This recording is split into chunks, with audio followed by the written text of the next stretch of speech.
Hello friends. Did you know nearly 80% of those who watch my videos aren't subscribed? If you enjoy these stories, please hit that subscribe button and leave a like. It really helps. Thank you for being here. By the way, where are you watching from? Let me know in the comments. I worked the graveyard shift at Rusty's Junction truck stop for 8 months in 2019, and I can tell you right now, there are things that happen in the dead of night at these places that'll make your skin crawl and haunt your dreams for years to come. What I experienced during those 8 months changed everything I thought I knew about reality, about the nature of travel, and about the thin boundaries between our world and whatever lies beyond it. Rusty's sits right off exit 127 on Interstate 25 in northern New Mexico, about 40 miles south of the Colorado border, nestled in a stretch of high desert that most folks just drive through without giving it a second thought. It's one of those old-school truck stops that's been there since the early 70s, with faded turquoise paint peeling off the concrete block walls and fluorescent lights that flicker just enough to make you think something's moving in the shadows when there ain't nothing there. The building itself is shaped like an L, with the convenience store and 24-hour diner forming the main section that faces the interstate, and the shower facilities and laundry stretching out toward the back of the property like an afterthought. There's 43 numbered parking spaces for big rigs, most of them unpaved gravel with a few newer paved spots near the fuel islands that were added sometime in the 90s, when the original owner tried to modernize the place. During the day, especially during tourist season when families are driving cross-country to see the Grand Canyon or visit relatives in California, it's busy enough. Steady stream of long-haul drivers coming through, families on road trips stocking up on snacks and gas, the occasional caravan of RVs heading to or from camping spots in the Rocky Mountains. You get your regular customers, your one-time visitors, your lost tourists who took a wrong turn somewhere and ended up 50 miles off their intended route. But after midnight, especially during the week when most sensible people are home in bed, it gets real quiet, real fast.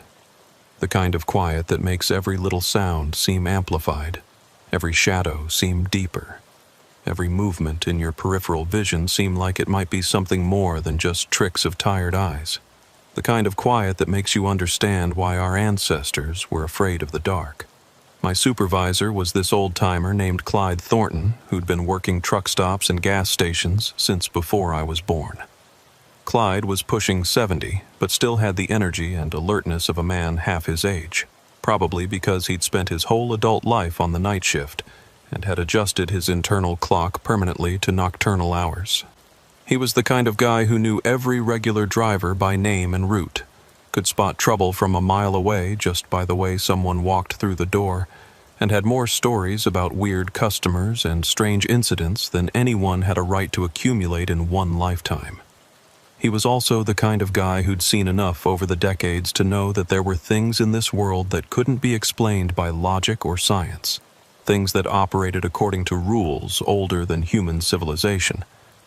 He never talked about it directly, but sometimes when we were working together during my training period, he'd make comments that suggested he'd encountered his share of unexplainable phenomena over the years. Truck stops are strange places, he told me once during a quiet afternoon shift. They're crossroads, you know, not just for highways, but for other things. People traveling between one place and another. But sometimes those places aren't on any map you've ever seen. At the time, I thought he was just being philosophical, maybe a little eccentric in the way that people who work alone for long periods sometimes become. I had no idea how literally accurate his words would turn out to be. He trained me for 2 weeks on the day shift before throwing me into the deep end with the overnight hours, and I thought I was ready for anything. I'd worked retail before, dealt with difficult customers, handled money and inventory and all the basic responsibilities of running a convenience store. How hard could it be to do the same thing at night? "Listen here, Opal," he told me on my last training day. sitting across from me in one of the cracked vinyl booths in the diner section while the afternoon shift change was happening around us. The night shift is different from anything you've done before. You get drivers who've been awake for 20 hours straight and are seeing things that aren't there. You get people running from things they don't want to talk about, using cash only and looking over their shoulders every few minutes. You get folks who they just ain't quite right in the head, if you know what I mean. He stirred his coffee thoughtfully, looking out the big windows at the truck parking area where a few early evening arrivals were settling in for their mandatory rest periods. The sun was setting behind the mountains to the west, painting the desert sky in shades of orange and purple that would have been beautiful if not for the ominous feeling that seemed to hang over the place like a fog. Most of them are harmless, he continued. Truckers are good people by and large. They work hard, they're away from their families for weeks at a time, and they look out for each other on the road. It's the others you gotta watch out for. The ones who don't quite fit the pattern, who seem like they're playing a role instead of just being themselves. You keep your wits about you, trust your gut, and if something feels off, and I mean really off, not just weird customer off, you call me or you call the county sheriff. Don't try to be a hero. He paused and looked at me directly, his weathered face serious in a way I'd never seen before. And Opal, if you start seeing things that don't make sense, things that seem impossible, don't assume you're losing your mind. This place has history. Old history. Sometimes that history bleeds through into the present. I thought he was just being overly dramatic, the way older folks sometimes get when they're trying to scare younger people into being careful. I figured I'd encountered my share of strange customers in previous jobs, and I could handle whatever the night shift might throw at me. I had no idea what I was walking into. My first month went by without much incident that seemed genuinely threatening or supernatural. You get your share of peculiar customers during the overnight hours. Drivers talking to themselves or to invisible passengers, people buying bizarre combinations of items like rope and candy and motor oil all together, the occasional drunk trying to buy more alcohol after we'd legally stopped selling it, tourists who'd gotten lost and ended up 50 miles off their intended route with no idea how they'd gotten there. But nothing that really set off serious alarm bells or made me question my sanity.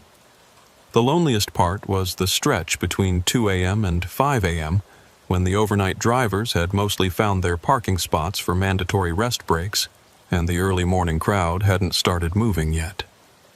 During those hours, I'd sometimes go 2 full hours without seeing another human being, just me and the humming refrigeration units and the endless expanse of high desert visible through the big front windows. The building made all kinds of noises during those quiet hours that I had to learn to identify and ignore. The refrigeration units for the beer coolers and frozen food would kick on and off with different mechanical sounds, some humming, some clicking, some making a grinding noise that always made me worry something was about to break down. The ice machine would periodically drop a full load with a crash that'd make you jump if you weren't expecting it, especially when you were deep in concentration counting money or doing inventory. The old heating system was the worst offender during the winter months, clanking and wheezing and making sounds like it was trying to die a slow, painful death throughout the night. There were pipes running through the walls that would expand and contract with temperature changes, creating random banging sounds that could come from any direction without warning, always when you least expected them. The fluorescent lights in the back hallway near the showers buzzed constantly with that particular frequency that gets under your skin after a while, and one of them had this habit of flickering just fast enough to catch your peripheral vision and make you think someone was moving back there. I must have walked back to check that hallway 50 times during my first month, always expecting to find someone lurking around who shouldn't be there, but it was always just that one defective light fixture playing tricks on my eyes. It was during my second month that I started noticing patterns in some of our regular customers that didn't quite add up when I thought about them carefully. There was this one driver who came through every Tuesday night around 3 a.m. like clockwork. Always bought the exact same things: 2 Monster energy drinks, a bag of beef jerky, and a 4-pack of AA batteries. Nothing particularly weird about that combination, except he always paid with exact change counted out to the penny, never said a word beyond "thank you" and "have a good night," and his truck was always parked in space 37, even when spaces much closer to the building were available. I started calling him Tuesday Batteries in my head, because I never got his real name despite seeing him weekly for months. He was maybe 50 years old, average height and build, always wearing the same faded blue work shirt that looked like it had been washed 1,000 times. His appearance was neat and clean, nothing obviously off about his hygiene or mental state, but there was something about his demeanor that bothered me in a way I couldn't quite articulate. What bothered me wasn't what he did, but what he didn't do. Most drivers, especially the regulars who'd been stopping at the same places for years, they chat a little bit. Ask about the weather, mention where they're headed or where they came from, complain about traffic or construction delays or dispatchers who don't understand road conditions. They're social creatures by necessity, spending most of their time alone in a truck cab, so they tend to take advantage of human interaction when it's available. Tuesday Batteries never engaged in any of that normal social behavior. He'd walk in, grab his items with mechanical precision, pay without making eye contact, and walk out. He had this way of looking at you when you were ringing up his purchase that made you feel like he was memorizing your face, studying your features with an intensity that was just a little too focused to be casual observation. The third time he came in, I decided to try striking up a conversation. "Busy night out there?" I asked while scanning the barcode on his energy drinks. He looked at me for a long moment with these pale gray eyes that didn't seem to blink often enough, like he had to consciously remind himself to do it. "Always busy," he said, but his voice was flat and emotionless, like he was reading from a script he'd memorized but didn't understand. "Where you headed tonight?" I tried again, hoping to get some kind of normal response that would put me at ease. "West," he said, still with that same flat tone. He took his change without checking it, nodded once with mechanical precision, and walked out. I watched through the big front windows as he got into his truck, a white Peterbilt with no company markings or identifying information visible, and pulled out of space 37.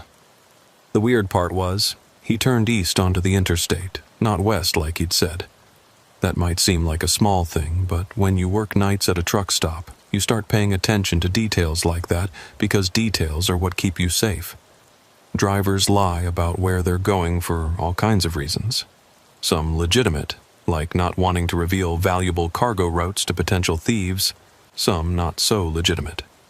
But something about the way Tuesday Batteries had lied bothered me in a way I couldn't quite put my finger on. It wasn't the kind of casual misdirection that cautious drivers might use for security reasons. It felt more deliberate, more scripted. Over the following weeks, I started paying closer attention to other regular customers, looking for similar patterns or behaviors that didn't quite fit what I'd expect from normal truck stop clientele. There was an older woman who came in every other Friday around 4 a.m., always bought a large coffee and a pack of cigarettes, always wore the same brown leather jacket regardless of weather conditions. She paid cash, never spoke beyond the basic transaction requirements, and drove a sedan with Nevada plates that was always parked in the same spot near the dumpster area. What struck me as odd about her was that she never actually seemed to smoke the cigarettes. I'd watch her through the windows, and she'd sit in her car for maybe 10 minutes after buying them, but I never saw her light one up. She'd just sit there, motionless, staring toward the truck parking area like she was watching for something specific. Then there was a trucker who showed up irregularly, maybe once every 3 weeks, always during the dead period between 2 and 4 a.m. Big guy, probably in his 50s, driving a blue Kenworth with Oklahoma plates. He'd come in, buy a sandwich from the deli case and a cup of coffee, and always ask the same question. "You seen anything unusual lately?" The first few times he asked, I assumed he was making conversation about weird customers or maybe asking about accidents or road conditions.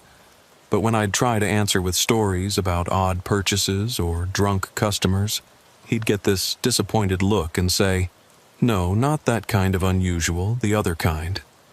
When I'd ask what he meant by the other kind, he'd just shake his head and say, "You'll know it when you see it. Hopefully you won't." These interactions left me feeling unsettled in a way I couldn't quite explain. It was like there was some kind of ongoing situation or phenomenon that regular customers were aware of, but nobody wanted to talk about directly. Like they were all part of some unspoken understanding about the nature of our location that I wasn't privy to as a newcomer. The real strangeness started in my third month around Halloween. The date was October 30th, and I was working what should have been a routine Tuesday night shift when this family came in around 1:30 a.m. Mom, Dad, and 2 kids who looked like they were maybe 8 and 10 years old. They were driving a dark blue minivan with Arizona plates, and the moment they pulled up to the fuel pumps, something about them set off every alarm bell I had. The dad came in first while the rest of the family waited in the van, and he immediately struck me as wrong in ways I couldn't immediately identify. He was tall and thin, with dark hair that looked like it hadn't been washed in several days, and his clothes were rumpled like he'd been sleeping in them for an extended period. But it wasn't just his appearance, it was his behavior. He had this nervous energy that made him keep looking over his shoulder toward the parking lot, like he was expecting someone to follow him inside. "Can I help you?" I asked from behind the counter, trying to keep my voice professional despite the unease I was feeling. "We need gas," he said, but then he just stood there staring at me instead of going to the pump or telling me how much he wanted to purchase. "What pump number?" I prompted. "Oh, 7, I think." He pulled out a credit card with hands that were shaking slightly, but not from cold. The night was warm for late October. While I was processing the payment, I could see the van through the front windows, and what I observed made my skin crawl. The woman in the passenger seat never moved, not once during the entire 10 minutes they were there. She just sat there staring straight ahead with an unnaturally rigid posture, like she was frozen in place or unconscious with her eyes open. The 2 kids in the back seat were pressing their faces against the windows, but not in the way kids usually do when they're excited or curious about new surroundings. They looked scared, genuinely terrified. Their faces were pale, their eyes were wide, and they kept looking back and forth between the store and something outside the van that I couldn't see from my angle. "You folks traveling far?" I asked, because something about the whole situation was making me nervous, and I wanted to keep the father talking while I tried to figure out what was wrong with this picture. "Just passing through," he said quickly, too quickly. "Long drive. Kids are tired." But when I looked at the kids again, they didn't look tired. They looked like they were in some kind of distress, like they wanted to call for help but were afraid to. The woman still hadn't moved so much as a muscle. The man finished paying and started to leave, then turned back with what seemed like forced casualness. "Is there anywhere around here that's quiet? Where we could park for a few hours without being bothered?" Every instinct I had was screaming at me not to give him that information, but I didn't have a good reason to refuse a reasonable request from a paying customer. "The truck parking in back is pretty quiet after 2 a.m., I told him, immediately regretting it. He nodded and left without another word. I watched as he got back into the van and appeared to say something to the woman. She still didn't move, didn't react, didn't even turn her head to acknowledge that he was speaking. The van pulled around to the back parking area where I couldn't see it anymore from my position behind the counter. For the next 20 minutes, I couldn't shake the feeling that something terrible was happening in that van. The father's nervous behavior, the woman's complete immobility, the obvious fear in the children's faces. None of it added up to a normal family road trip scenario. I found myself checking the clock obsessively, wondering if I should call the sheriff's department, trying to convince myself that I was overreacting to what might be a perfectly innocent situation. Then I heard the shouting. It was faint because of the distance and the building's walls, but I could tell it was a man's voice, and he sounded angry. Really angry. Not the kind of tired frustration you might expect from a father dealing with cranky kids on a long drive, but genuine rage. The kind of voice that makes your blood run cold, even when you can't understand the words. I couldn't make out specific words, but the tone was unmistakable, violent, threatening, full of barely controlled fury. Then I heard what might have been a child crying, high-pitched and desperate, the kind of sound that cuts right through you and activates every protective instinct you have. I should have called the sheriff right then. That's exactly what Clyde had told me to do if something felt wrong. But I convinced myself I was being paranoid, that families argue when they're tired and stressed from long drives, that it wasn't my business to interfere in domestic disputes unless someone was in immediate physical danger that I could prove. The shouting continued for several minutes, getting louder and more intense, before stopping abruptly. The silence that followed was somehow more disturbing than the yelling had been. Complete, oppressive silence from the direction of the back parking area. At 3:15 a.m., Tuesday Batteries came in for his usual purchase. Same routine, same items, same mechanical precision. But when he was leaving, he paused at the door in a way that was completely out of character for his normal behavior pattern. "That family in the van," he said without turning around to look at me. "They been there long?" "About an hour and a half," I said, surprised that he'd spoken up about anything other than his transaction. He nodded slowly, like he was processing this information. "Might want to check on them." Then he left, got in his truck, and drove away. Again, he turned east instead of the west direction he always claimed to be heading. I waited another 15 minutes, telling myself I was just being cautious and professional, before I worked up the nerve to walk back to the parking area to check on the family. The van was still there, parked in the far corner where the overhead security lights didn't reach very well and the shadows were deep enough to obscure details.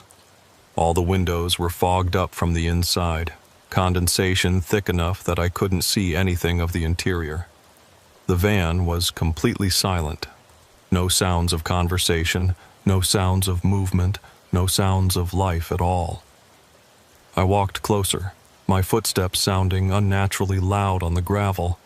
When I got about 10 feet away, I called out, "Excuse me, is everything okay over there?" No answer. The van remained silent as a tomb.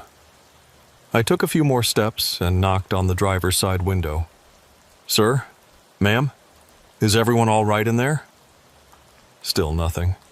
The silence was so complete it felt unnatural. No sounds of breathing, no small movements that you'd expect from people sleeping in a vehicle. No response to my presence at all. I tried the door handle, though I knew I probably shouldn't be doing it. It was unlocked. When I opened the door, the overhead light came on automatically, illuminating the interior. The van was empty, completely, impossibly empty. No people, no luggage, no personal belongings, no sign that anyone had ever been inside except for a lingering smell, something sweet and unpleasant that I couldn't identify, but that made my stomach turn. The seats looked like they'd never been sat in. The floor mats were clean. There was no trash or evidence of human occupancy anywhere. I stood there for probably a full minute, trying to make sense of what I was seeing. 4 people had gotten into this van less than 2 hours ago. I'd watched them drive back here. I'd heard them arguing, heard what sounded like someone crying. And now they were just gone. I looked around the parking area, thinking maybe they'd gotten out and walked somewhere, but there was literally nowhere to go. We were surrounded by high desert on 3 sides and the interstate on the 4th. The nearest building was another truck stop 12 miles down the road. The nearest town was 25 miles in either direction. Where could 4 people, including 2 young children, have gone on foot in the middle of the night in the middle of nowhere? I went back inside and called Clyde, even though it was almost 4 a.m. and I knew he'd be asleep. "What's wrong?" he answered on the second ring, instantly alert in the way that people who've worked emergency services develop over time. I told him about the family, about the suspicious behavior, about the shouting I'd heard, about checking the van and finding it empty. He was quiet for a long moment, and I could hear him thinking. "You sure it was the same van?" he asked. "Arizona plates, dark blue minivan, same one." "And you're sure they didn't just walk off somewhere?" "Clyde, there's nowhere to walk to. And why would they leave their van unlocked with the keys in it?" Another pause. "I'll be there in 20 minutes. Don't go back outside until I get there." While I waited for Clyde, I kept looking out the back window at the van. It was still there. Driver's door still open, interior light still on, looking exactly like what it was. An abandoned vehicle that someone had left in a hurry. But the more I stared at it, the more wrong it looked. Nothing else moved in the parking area. The half-dozen trucks that were parked for the night remained dark and silent. At one point, I thought I saw something near the van, a shadow that seemed to shift and move when I wasn't looking directly at it. But when I focused on the spot, there was nothing there. Clyde arrived with Deputy Rex Caldwell from the county sheriff's office. They spent about 30 minutes examining the van and the surrounding area with flashlights, looking for footprints or signs of where the family might have gone. When they came back inside, both of them looked puzzled and concerned. "No sign of them anywhere," Caldwell said, settling his considerable bulk into one of the diner chairs. "Van's registered to a Robert Henley from Phoenix. I'll run the plates and see what comes up, but there's no evidence of foul play. People abandon vehicles sometimes, though usually not in such good condition." "What about the family?" I asked. "I saw 4 people get into that van. I heard them arguing." Caldwell shrugged. "Could be they had another ride waiting. Could be they walked to meet someone. Could be a lot of things. Without security cameras covering the back lot, there's no way to know for sure what happened." But I knew what I'd seen. A family of 4 had driven into our parking lot, and somehow they'd vanished without a trace, leaving behind a vehicle that looked like it had never been occupied. The van sat in our lot for 3 days before a tow truck came to get it. During those 3 days, I worked 2 more night shifts, and both times I noticed things about that van that didn't feel right. The interior light stayed on the whole time, even though the door was closed and the battery should have died. On the second night, I could swear I saw movement inside it, shadows shifting behind the fogged windows like people were moving around inside. But when Clyde checked it the next morning, he said the battery was completely dead and had been for at least 24 hours. There was no way the interior light could have been on. On the third night, Tuesday batteries came in as usual. Same time, same items, same routine. But when he was paying, he looked at me with those pale gray eyes and said, "They're gone now." "Who's gone?" "The family in the van. They won't be back." He took his change and started toward the door, then paused in a way that was completely unlike his normal behavior. "But others will come. They always do." "What do you mean by that?" He turned to look at me one more time, and for the first time since I'd known him, his expression seemed almost human, almost sympathetic. "This place sits on an old route, not the interstate. Older than that, much older. Some roads don't show up on maps anymore, but people still travel them. You'll see." Then he left, got in his truck, and drove away. For the first time since I'd been working there, he turned west like he'd always said he was going. I never saw Tuesday batteries again. The incidents didn't stop with the vanishing family. If anything, they got stranger and more frequent. 2 weeks later, I had a trucker come in around 2:30 a.m. who seemed normal enough at first. Big guy, maybe 45, wearing a cat baseball cap and a flannel shirt that looked like it had seen better days. He bought coffee and a sandwich, paid cash, made small talk about the weather and road conditions. But when he was leaving, he stopped at the door and looked back at me with an expression I couldn't quite read. "You ever hear voices in here at night?" "What kind of voices?" "Like people talking, but you can't quite make out the words, and when you try to listen closer, they stop." He shifted his weight from one foot to the other, clearly uncomfortable with the conversation, but unable to let it go. I had heard something like that, actually. Soft conversations that seemed to come from the direction of the shower area, even when I knew it was empty and locked. I'd always assumed it was pipes creaking or wind through the ventilation system, but now that he mentioned it... "Sometimes," I admitted. He nodded grimly. "This place has history. Bad history. You might want to think about finding a different job." "What kind of history?" But he was already walking out the door. I watched him get into his truck and pull away, and I realized I was shaking. That same week, I started researching the history of our location during my downtime at work. It took some digging through old newspaper archives and county records that were available online. But what I found made my blood run cold and explained a lot about the strange atmosphere that seemed to permeate the place. Rusty's Junction was built on the site of an old trading post that dated back to the 1800s. The trading post had been a stop on a route used by travelers moving between Santa Fe and the mining camps in Colorado, back when the area was still frontier territory, and the journey between settlements could take weeks through dangerous, largely unmapped terrain. According to the historical records I could find, the trading post had been the site of several violent incidents over the years: robberies, murders, unexplained disappearances.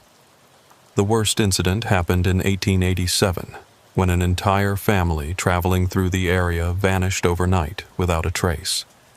They'd stopped at the trading post for supplies and to rest their horses, planning to continue their journey the next morning.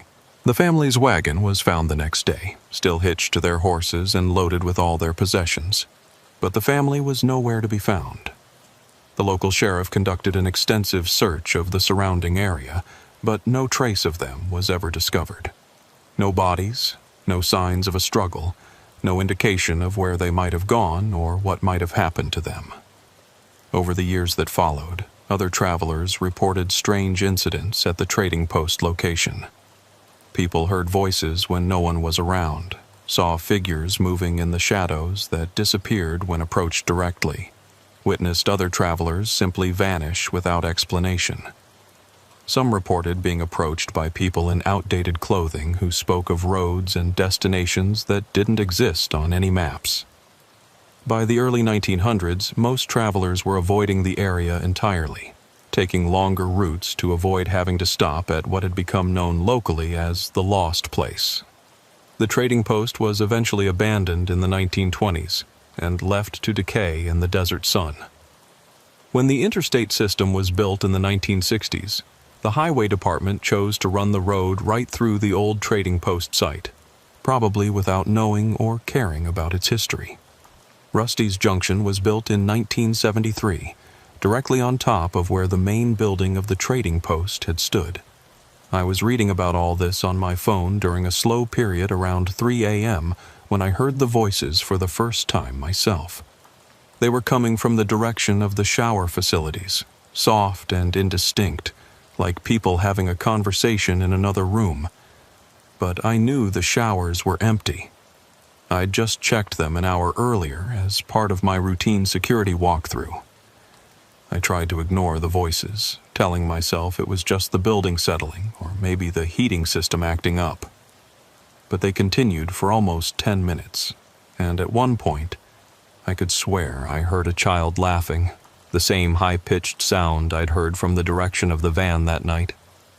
When the voices finally stopped, the silence that followed was so complete, it felt oppressive. Even the usual building noises, the hum of the refrigeration units, the buzz of the fluorescent lights, the clicking of the heating system, seemed muted, like someone had turned down the volume on reality itself. That's when I noticed the man standing in the shower hallway.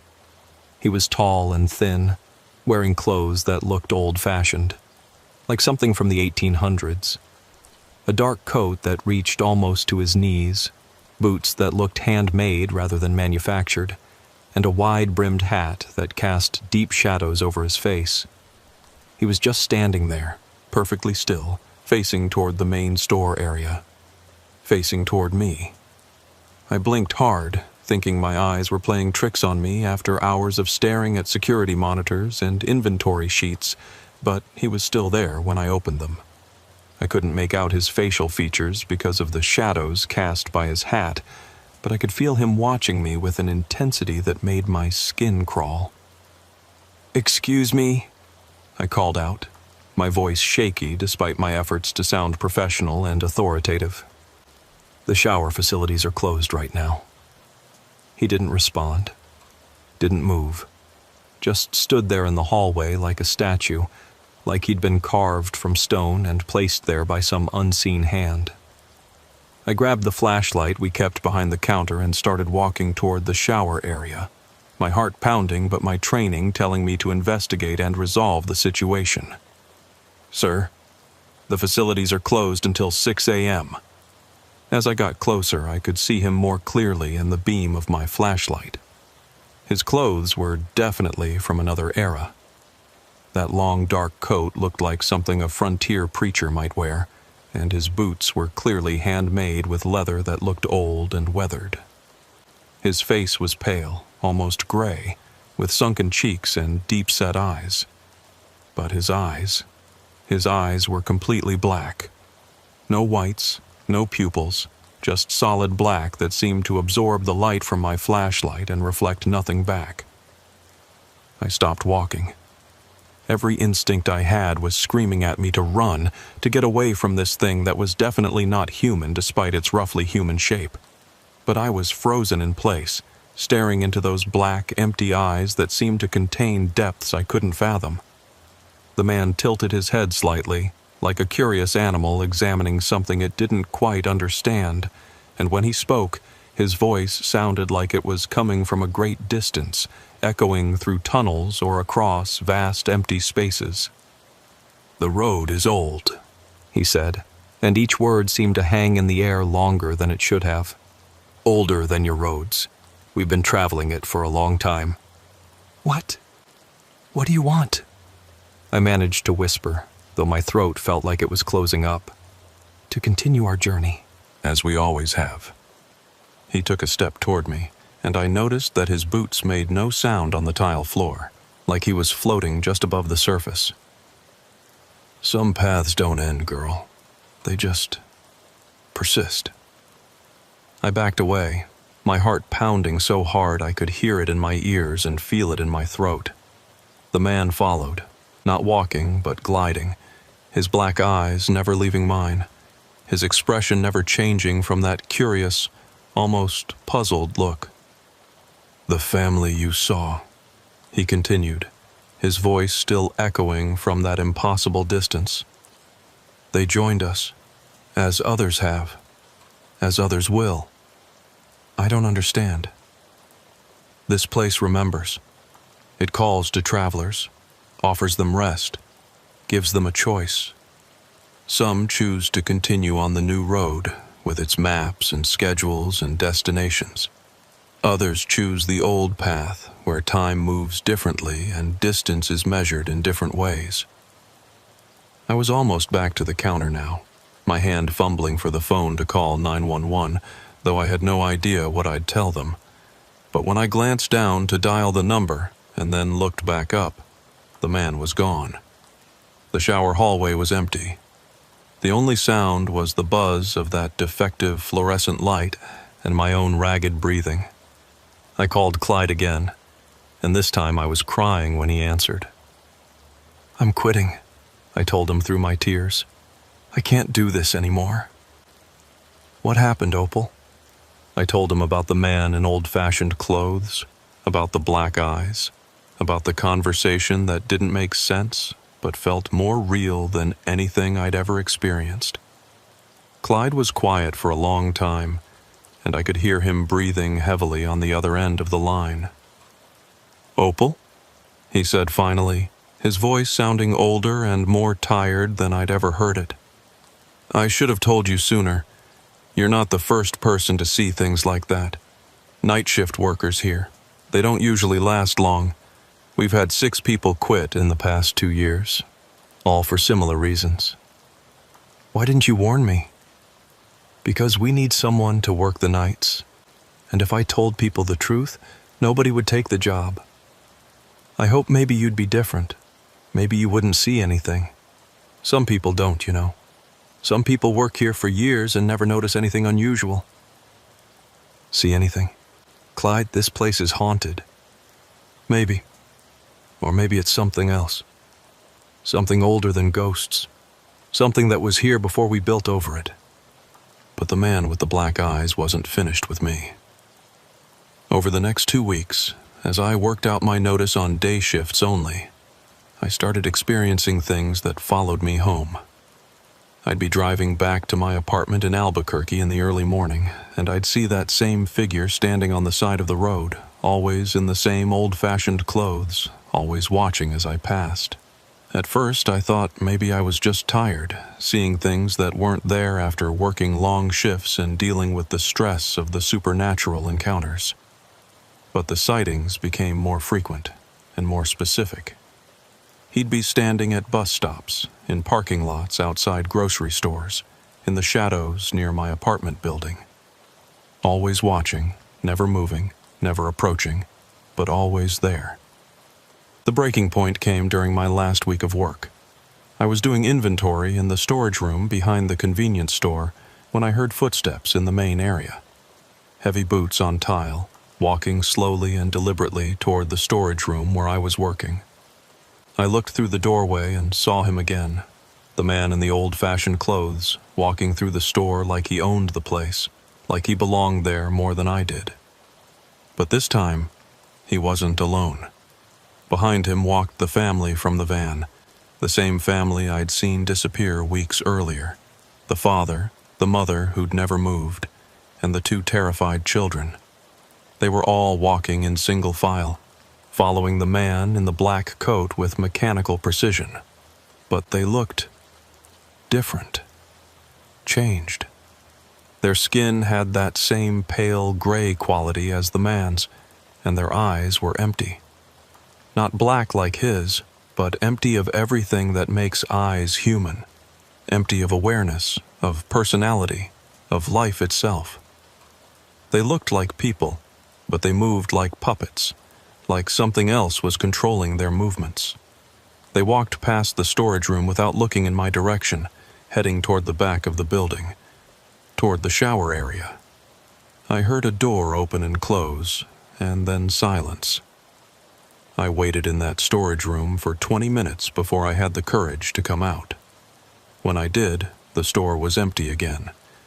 No sign that anyone had been there except for wet footprints leading from the front door to the shower hallway. But here's the thing that still keeps me awake at night. The footprints weren't from water. They were dark, almost black, and they had a smell to them. Sweet and unpleasant, like the smell I'd noticed in the abandoned van.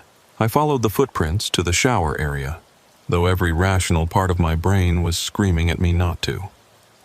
The trail led to shower room 7, the same room where I'd heard the knocking that first night months ago.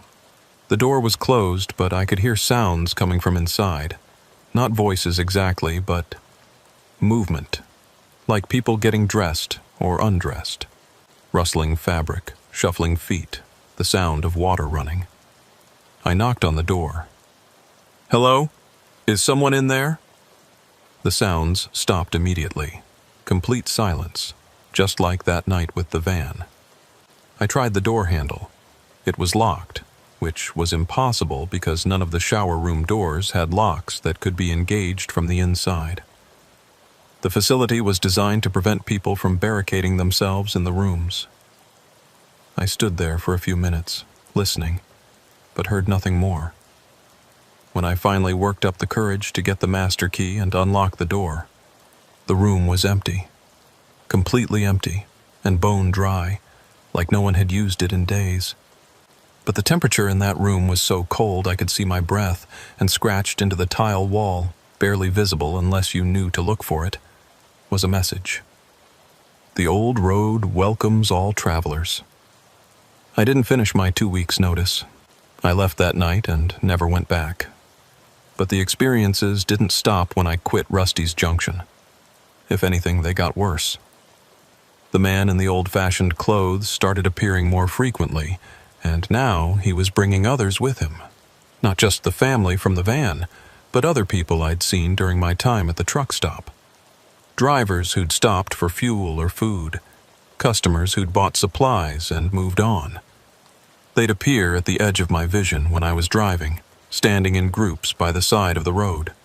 They'd be in parking lots when I went shopping, in restaurants when I went out to eat. Always watching, always silent, always perfectly still. The worst part was that I started recognizing some of them. Faces I remembered from my months working the night shift. People who'd seemed perfectly normal when they were alive, but now had that same empty stare, that same pale gray skin. I realized they weren't just random customers who'd passed through. They were people who'd made the choice the man had talked about. People who'd chosen the old road instead of the new one. And somehow, by working at Rusty's Junction, by witnessing their transition, I'd become connected to them. I'd become part of their endless journey, whether I wanted to be or not. I tried moving to different cities, but it didn't matter. They followed me everywhere. I tried changing jobs, changing my routine, even changing my name. Nothing worked. They were always there, waiting, watching, reminding me that I'd seen them cross over from one world to another. 3 months after I quit, I was living in Denver and working at a bookstore when a customer came in who looked familiar. It took me a moment to recognize him. It was the trucker who'd warned me about the voices, the one who'd told me the place had bad history. But he looked different now, older, grayer, with that same empty stare I'd come to recognize in the others. He ordered a coffee from our little Cafe C area, paid with exact change, and was turning to leave when he stopped and looked directly at me. "You worked at Rusty's Junction," he said. It wasn't a question. "For a while," I admitted. He nodded slowly. "Did you see them, the travelers on the old road?" "Yes." "Then you understand. Once you've seen them, really seen them, you can't unsee them. You become part of their world, whether you want to or not." "What do they want?" "Nothing. Everything. They want to continue their journey and they want others to join them. It's not malicious. It's just what they do, what they've always done, what they'll always do." He started toward the door, then paused. "The choice is coming for you soon. You'll know when it's time." "What choice?" But he was already gone, walking out into the bright Colorado sunshine like any other customer. That night, I had the first dream about the old road. I was driving through empty desert, following a route that didn't exist on any map I'd ever seen. The road was dirt and gravel, winding between rock formations that looked older than time, under a sky that held too many stars. As I drove, I passed other travelers, some in cars, some in trucks, some walking. All of them had that same pale gray skin, that same empty stare. They waved as I passed, welcoming me to their eternal journey. When I woke up, I was back in my apartment, but I could still smell the desert dust and feel the vibration of the old road beneath my feet. The dreams came every night after that, each one more vivid than the last, each one making the old road seem more real, more appealing than the world I was living in, each one showing me more travelers, more people who'd made the choice to join the endless journey. During the day, I'd see more of them. The travelers from the old road, standing in groups, always watching, always waiting. Sometimes I'd recognize faces from the truck stop. Tuesday Batteries was among them, still wearing his faded blue work shirt, still carrying that bag of batteries he'd bought every week. He never approached me directly, but I'd see him everywhere. At the grocery store, at the gas station, outside my apartment building. Always there, always watching, always reminding me that I'd been marked by my time at Rusty's Junction. The breaking point came 6 months after I'd quit. I was driving home from work one evening when I saw a familiar sight ahead. A dark blue minivan with Arizona plates, parked on the shoulder of the highway. The same van the family had been driving that night at Rusty's Junction. I should have kept driving. Every rational part of my brain was screaming at me to keep going, to not get involved. But something compelled me to pull over.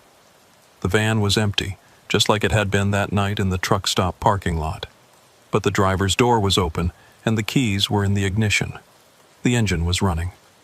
As I stood there trying to decide what to do, I heard footsteps on the gravel behind me. I turned around and saw him, the man in the old-fashioned clothes, walking toward me with that same gliding gait I remembered from the truck stop.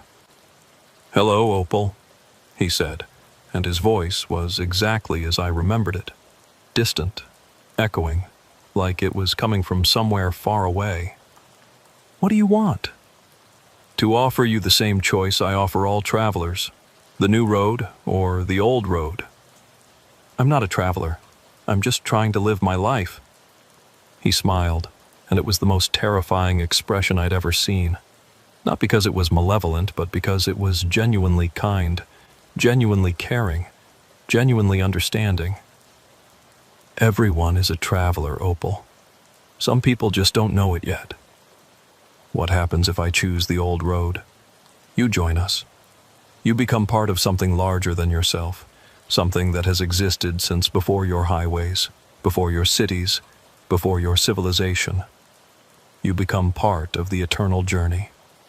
And if I choose the new road? You continue as you are, but you'll always know we're here. You'll always see us, always feel us watching. The old road will call to you every day until you can't resist anymore. I looked around at the empty highway, at the vast desert stretching in all directions. In the distance, I could see other figures approaching. The travelers from the old road, coming to witness my decision. How long do I have to decide? No time at all the time in the world. The choice is always now, Opal. It's always been now. I closed my eyes and tried to think clearly. What kind of life was I living? Constantly looking over my shoulder, constantly afraid of shadows that might or might not be there. What kind of existence was it to be forever haunted by something I'd witnessed during 8 months of working the night shift at a truck stop? When I opened my eyes, the man was closer. Close enough that I could see myself reflected in those black, pupilless eyes. "The old road welcomes all travelers," he said, repeating the words I'd seen scratched into the shower room wall. I looked at the van, still running, still waiting. I looked at the travelers gathering in the distance, silent and patient and eternal. And I made my choice. I'm telling you this story now because someone needs to know what happened to me, and what happens to anyone who works the night shift in certain places along America's highways. Places where the old roads intersect with the new ones, where the past refuses to stay buried, where time moves differently than it does in the rest of the world. I'm telling you this because if you're ever driving through northern New Mexico on Interstate 25, and you see exit 127, and you see the ruins of what used to be Rusty's Junction truck stop, you should keep driving. Don't stop. Don't investigate. Don't let curiosity get the better of you, because some roads never end. Some journeys continue forever, and some choices once made can never be unmade. The old road is still there, just beyond the edge of what your maps can show you, and we're still traveling it. All of us who chose to join the eternal journey instead of fighting it. Sometimes, late at night, we appear to people who work in lonely places along the highways. We offer them the same choice that was offered to us. Some refuse and spend the rest of their lives haunted by what they've seen. Others accept and join us on the road that has no beginning and no end. I chose the old road that night on the highway shoulder.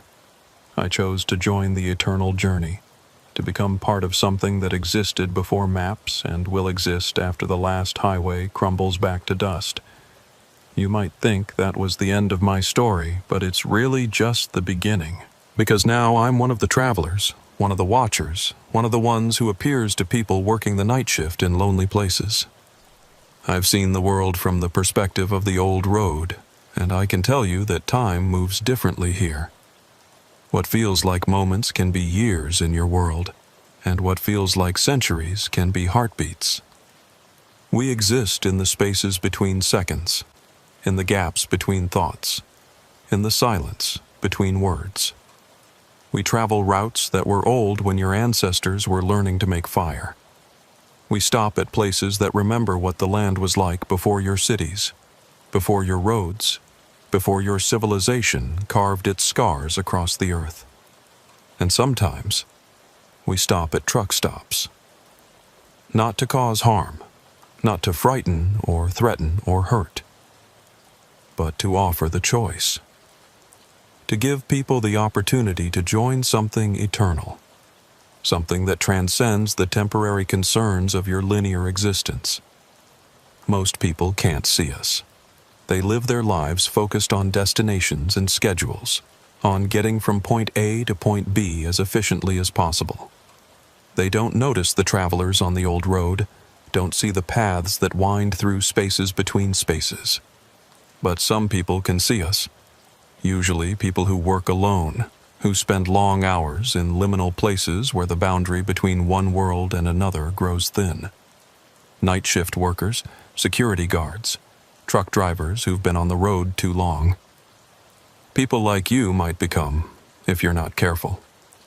The truck stop where I used to work, Rusty's Junction, was torn down 3 years after I left.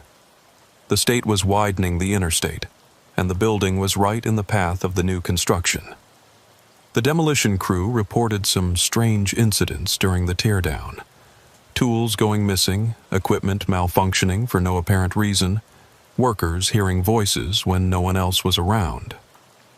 But the strangest thing, according to Clyde, who called to tell me about it, was what they found when they were digging up the foundation. Buried beneath the concrete floor of the main building, they discovered the remains of an old stone foundation that looked much older than anything that should have been there.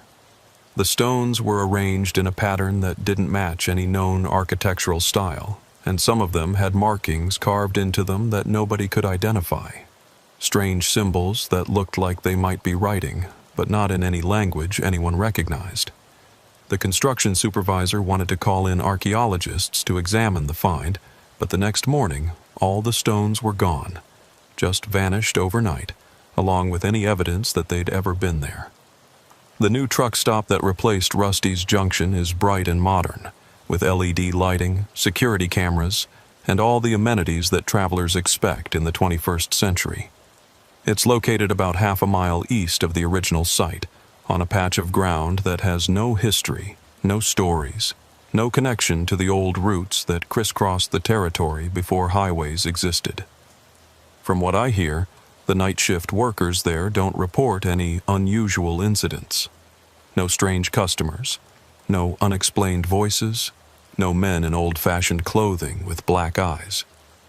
But sometimes I wonder if moving the truck stop really solved the problem, or if it just moved the problem somewhere else.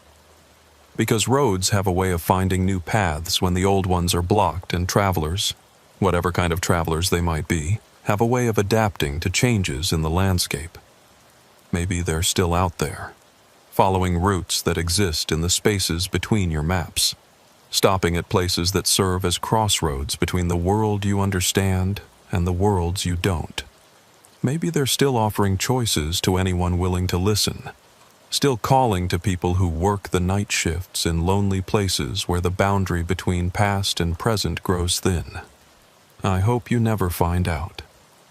But late at night, when you're alone and the world feels vast and mysterious, if you start seeing things that don't quite make sense, if you start hearing voices that speak of journeys without end, if you start noticing travelers who don't quite fit the patterns you expect.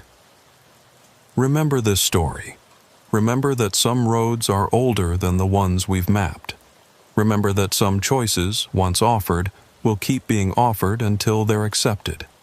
And remember that when the choice comes, and it will come, if you've truly seen us, you'll have to decide whether you want to spend the rest of your life looking over your shoulder, or whether you want to join something larger than yourself.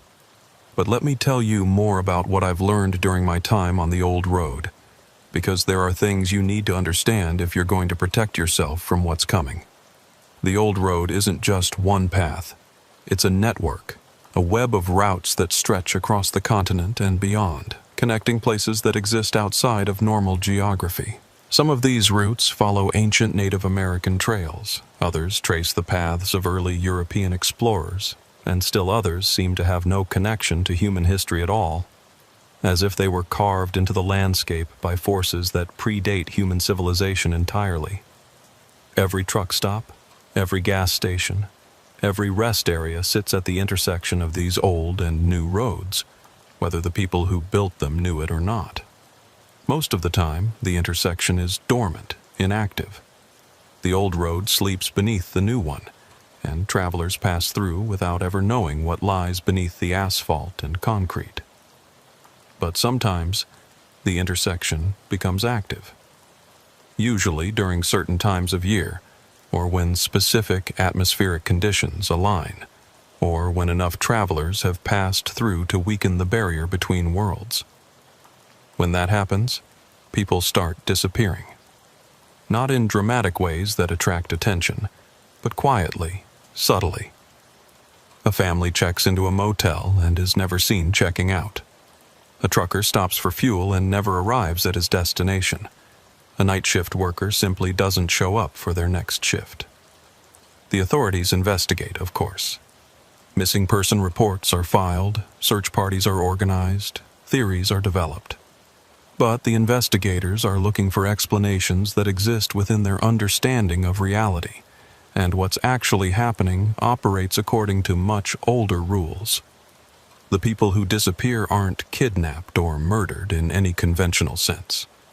They're offered a choice, just like I was, and some of them choose to step off the new road and onto the old one, to become part of a journey that has no end.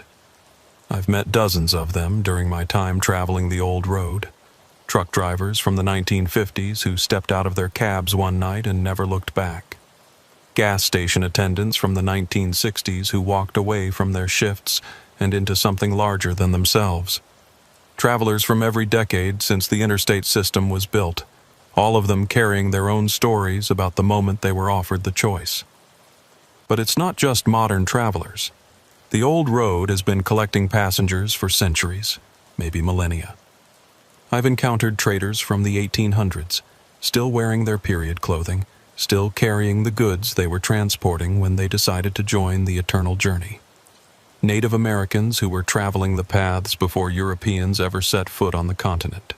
People whose origins stretch back so far that their stories have become legends, myths, cautionary tales told around campfires. We're all part of the same endless migration now, following routes that exist outside of time and space as you understand them. We move between worlds, between dimensions, between possibilities. Sometimes we travel through the past, witnessing events that shaped the landscape we move through. Sometimes we glimpse the future, seeing what will become of the roads and cities and civilizations that think themselves permanent. And sometimes we return to the present, to the world of truck stops and gas stations and interstate highways, to offer the choice to others who might be ready to join us. I've been back to the site where Rusty's Junction used to stand many times over the years. The new truck stop is exactly as I described, bright, modern, efficient. But late at night, when the barriers between worlds grow thin, you can still see traces of what was there before. The old stone foundation is still there, buried beneath the parking lot of the new facility. The symbols carved into the stones still pulse with whatever energy created them centuries ago. And sometimes, when conditions are right, Travelers on the old road stop there just as they always have. The new night shift workers can't see us most of the time. They're too focused on their schedules and procedures, too grounded in the reality of credit card transactions and inventory counts. But occasionally, one of them will glimpse something out of the corner of their eye. A figure in old-fashioned clothing walking through the parking lot. Voices speaking in languages that predate English. Vehicles that look like they belong in a different century.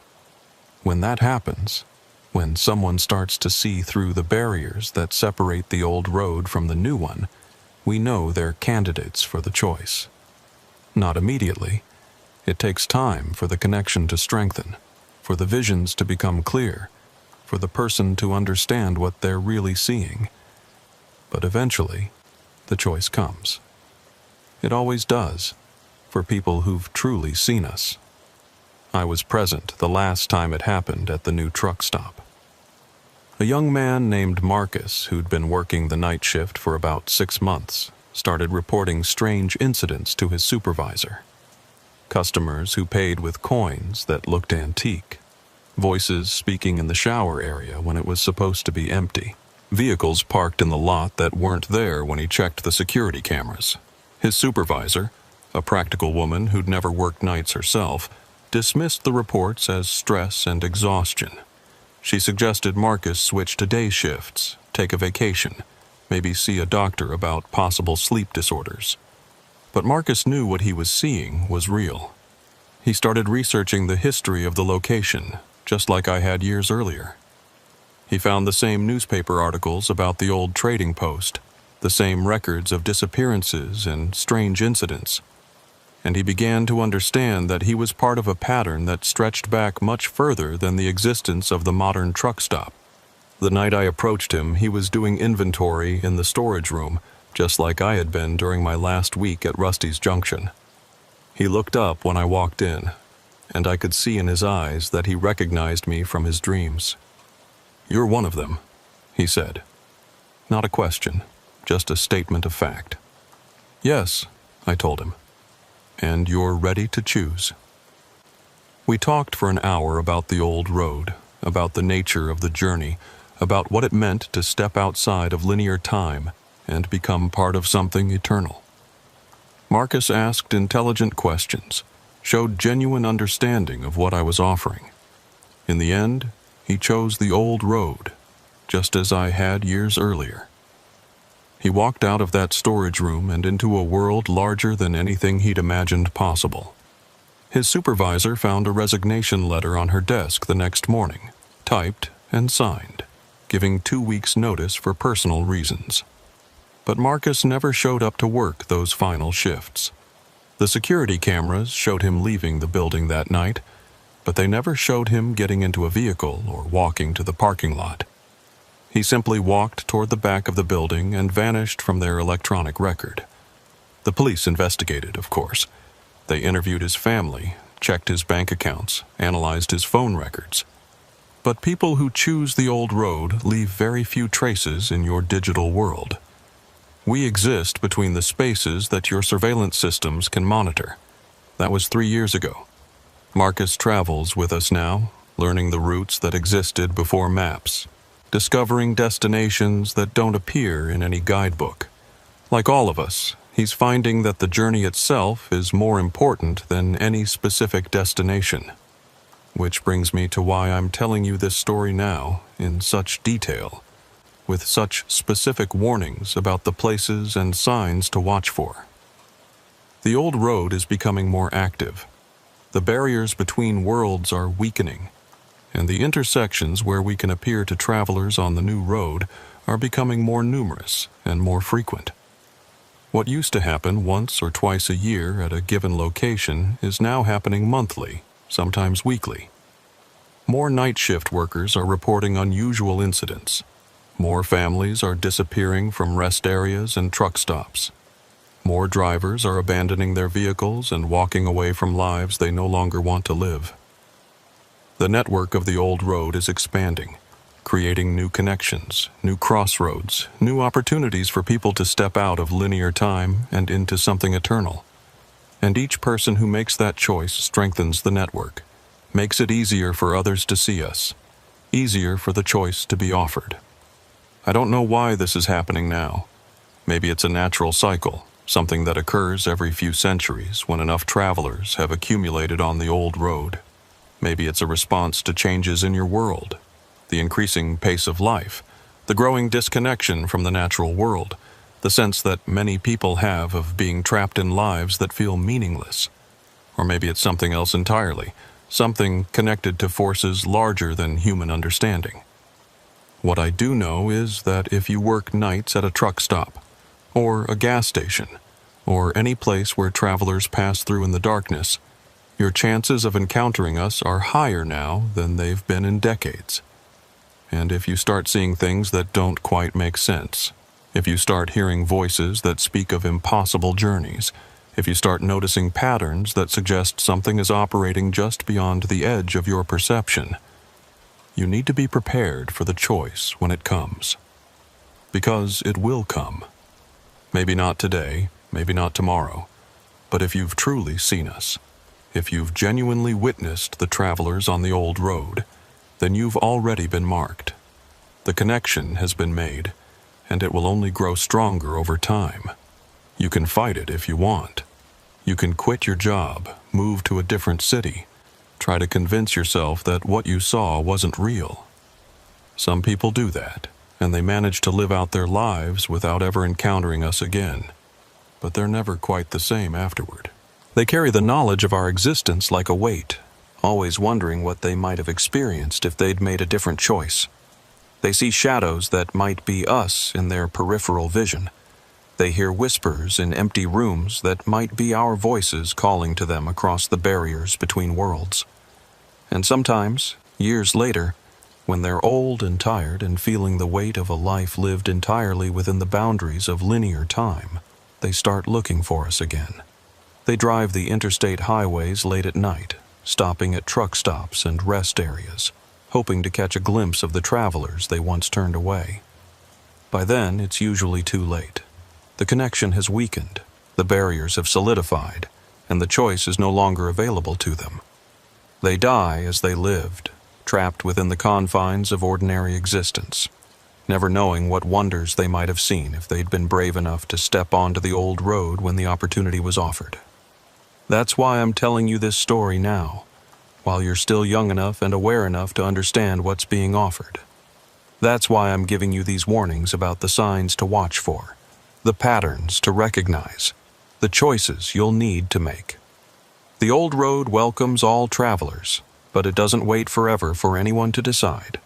The choice, when it comes, must be made in the moment it's offered. There are no second chances, no opportunities to reconsider, no time to weigh the pros and cons. Either you step onto the old road and join the eternal journey, or you remain on the new road and live with the knowledge of what you've seen for the rest of your linear existence. This is my final report as head of security for Desert Wind Travel Plaza, located at mile marker 247 on Interstate 40 in eastern Arizona. I'm submitting this documentation to corporate headquarters in Phoenix, along with my resignation, effective immediately. What I'm about to tell you will sound impossible, but I've got 12 years of law enforcement experience and 4 years working security at truck stops across the Southwest. I know the difference between equipment malfunction and something that can't be explained by conventional means. I've also got the security footage to back up everything I'm reporting, at least the parts that the cameras were able to record before they started malfunctioning in ways that our technical support team says shouldn't be possible. My name is Merle Eugene Holbrook, and I've been head of security at Desert Wind Travel Plaza since March 2020. It's a large facility, one of the biggest truck stops on the I-40 corridor between Flagstaff and Albuquerque. We've got 150 parking spaces for commercial vehicles, 2 restaurants, a full-service garage, shower facilities that can accommodate 80 drivers, a 60-room motel, and enough fuel islands to handle the busiest traffic days. I work the overnight shift, 10 p.m. to 6 a.m., which means I spend most of my time monitoring our comprehensive security camera system and conducting walking patrols around the property. During peak hours, we might have 200 people on the premises at any given time. After 2 a.m., it's usually quiet except for drivers arriving for mandatory rest periods, the occasional late-night traveler, or maintenance issues that can't wait for morning. The night of November 8th, 2023, started normal enough. Clear skies, temperature in the mid-50s, moderate traffic for a Wednesday night. I had about 60 trucks in the lot, a dozen cars at the fuel islands, and maybe 30 rooms occupied in the motel. Nothing that should have caused any problems. At 11:47 p.m., a driver named Buster McKenzie pulled into Space 73 with a refrigerated load headed for Los Angeles. I knew Buster from his previous stops. Experienced driver, always professional, never any trouble. He parked his rig, completed his post-trip inspection, and headed inside to grab dinner at the main restaurant. Standard routine that I'd seen hundreds of times. That's when the security cameras started recording things that shouldn't have been possible. At 12:15 a.m., I was doing my hourly review of the camera feeds when I noticed something odd on Monitor 7, which covers parking spaces 65 through 80.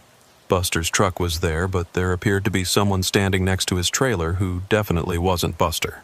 The figure was tall and thin, wearing what looked like an old-fashioned suit and just standing perfectly still beside the truck. This was concerning for multiple reasons.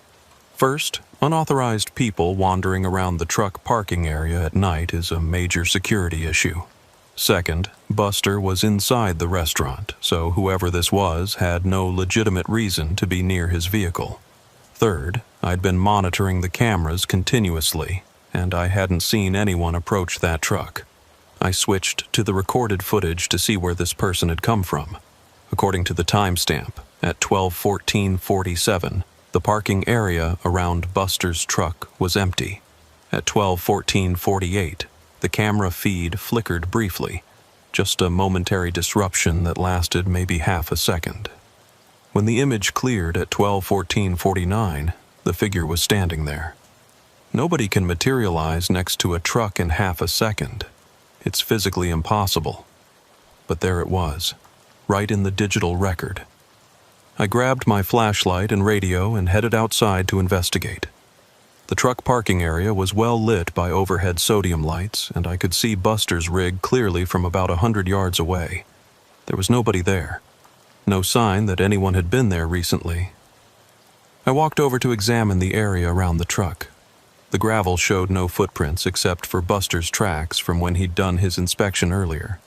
I checked the trailer doors, still sealed and locked. Nothing appeared to have been disturbed. But here's the thing that made my skin crawl.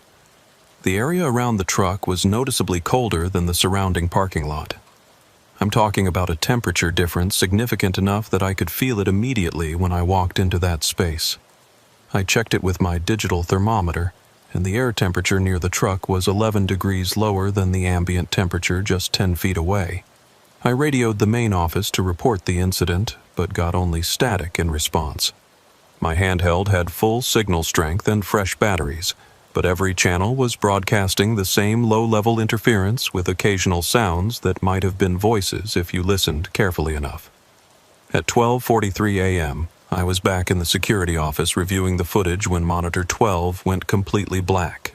Monitor 12 covers the shower and restroom facilities, and it had been working perfectly all evening. I checked the connections, tried resetting the system, even went outside to physically examine the camera housing. Everything appeared normal, but the camera simply wasn't transmitting any image. That's when I heard the knocking. It was coming from the direction of the shower facilities, a slow, rhythmic tapping like someone knocking on a door.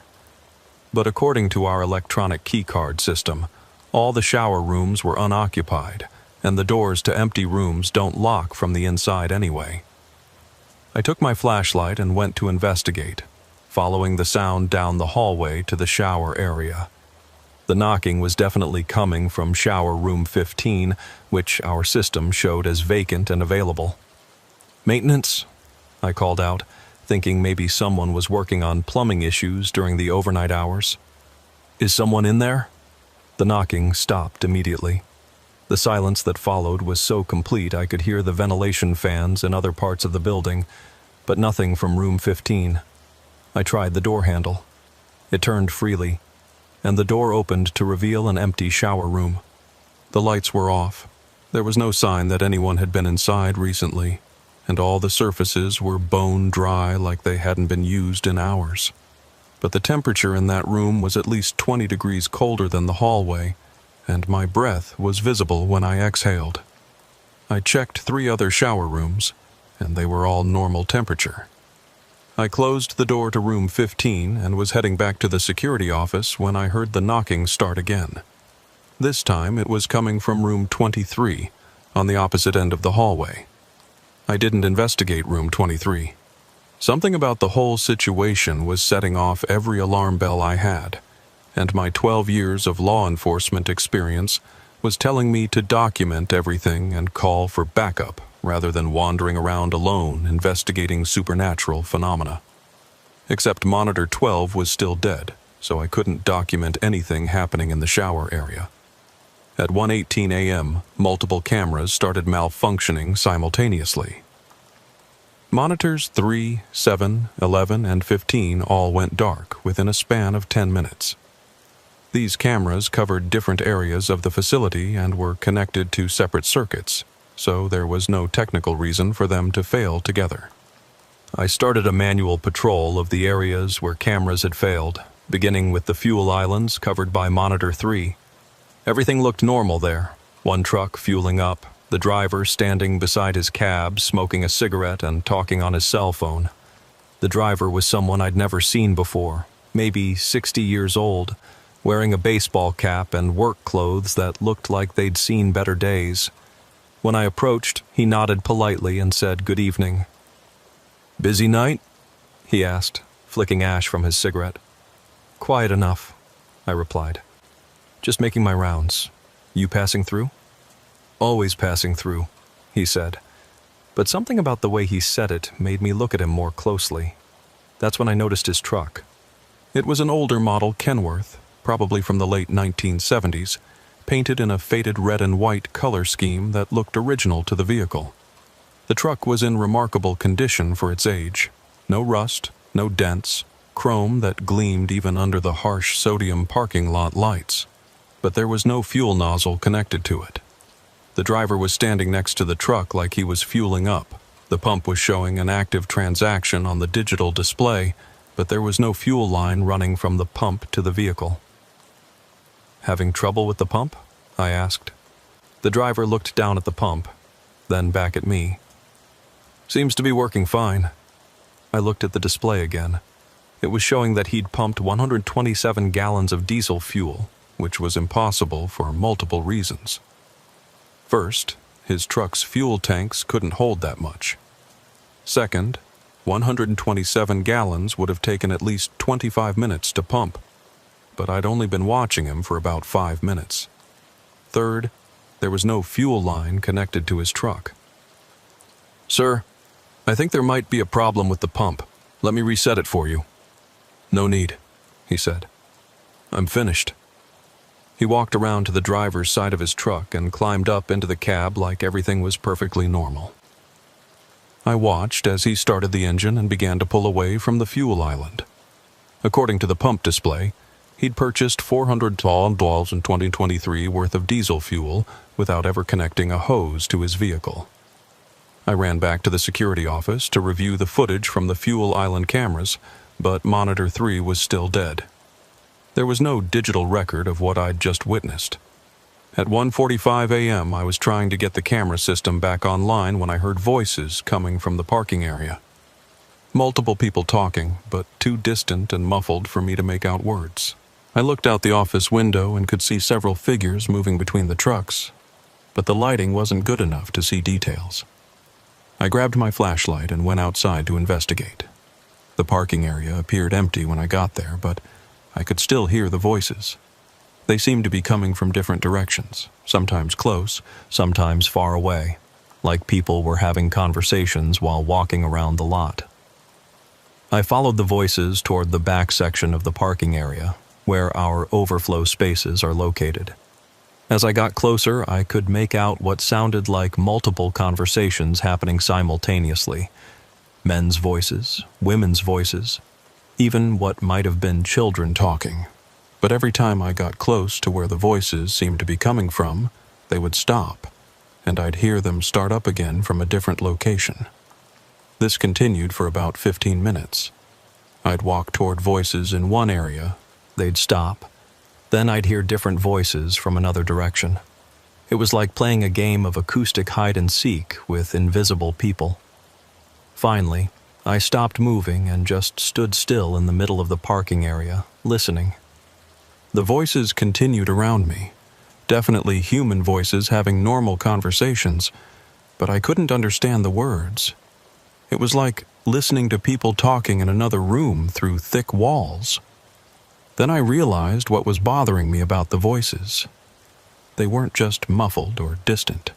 They sounded old. Not elderly, but old in a different way, like recordings from decades ago that had been played through vintage equipment. The speech patterns, the cadence, even the background sounds were subtly different from modern conversations.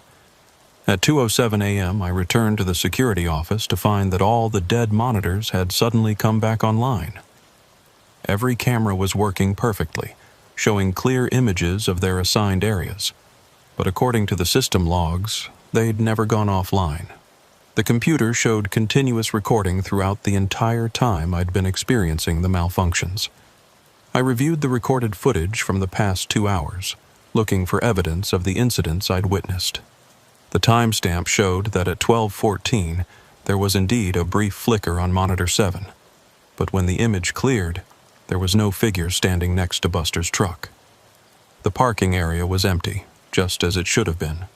The fuel island footage showed the driver I'd encountered, but in the recorded version, he was properly connected to the fuel pump and conducting a normal transaction.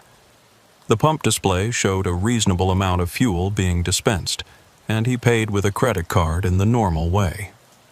The shower area footage was the most disturbing. According to the cameras, I'd never gone to investigate any knocking sounds. The recordings showed me sitting in the security office the entire time, with no audio of knocking or any other unusual sounds. But I knew what I'd experienced. I had the temperature readings on my digital thermometer to prove that something unusual had happened in those shower rooms. I had the memory of standing in rooms that were 20 degrees colder than they should have been, of hearing knocking sounds that had no source. The problem was, none of it existed in the digital record. At 2:33 a.m., a new truck pulled into the parking area, a blue Freightliner with Nevada plates. The driver was a woman, maybe 40 years old, who parked in space 94 and headed inside for what I assumed would be a meal and shower before her mandatory rest period. 20 minutes later, Monitor 14 picked up movement in the parking area near her truck. A figure was walking slowly around the Freightliner, appearing to examine it carefully. The figure was tall and thin, wearing what looked like an old-fashioned dark suit, just like the one I'd seen earlier near Buster's truck. This time, I was ready. I had cameras recording, I had my digital thermometer, and I was determined to document whatever was happening at our facility. I grabbed my equipment and headed outside, keeping my radio tuned to the security channel in case I needed backup. The figure was still visible on the monitor when I left the office, walking slowly around the truck like it was conducting some kind of inspection. When I reached Space 94, there was nobody there. But the area around the truck was significantly colder than the surrounding parking lot, just like it had been earlier. I documented the temperature difference, 13 degrees lower than ambient, and took photos of the truck and surrounding area.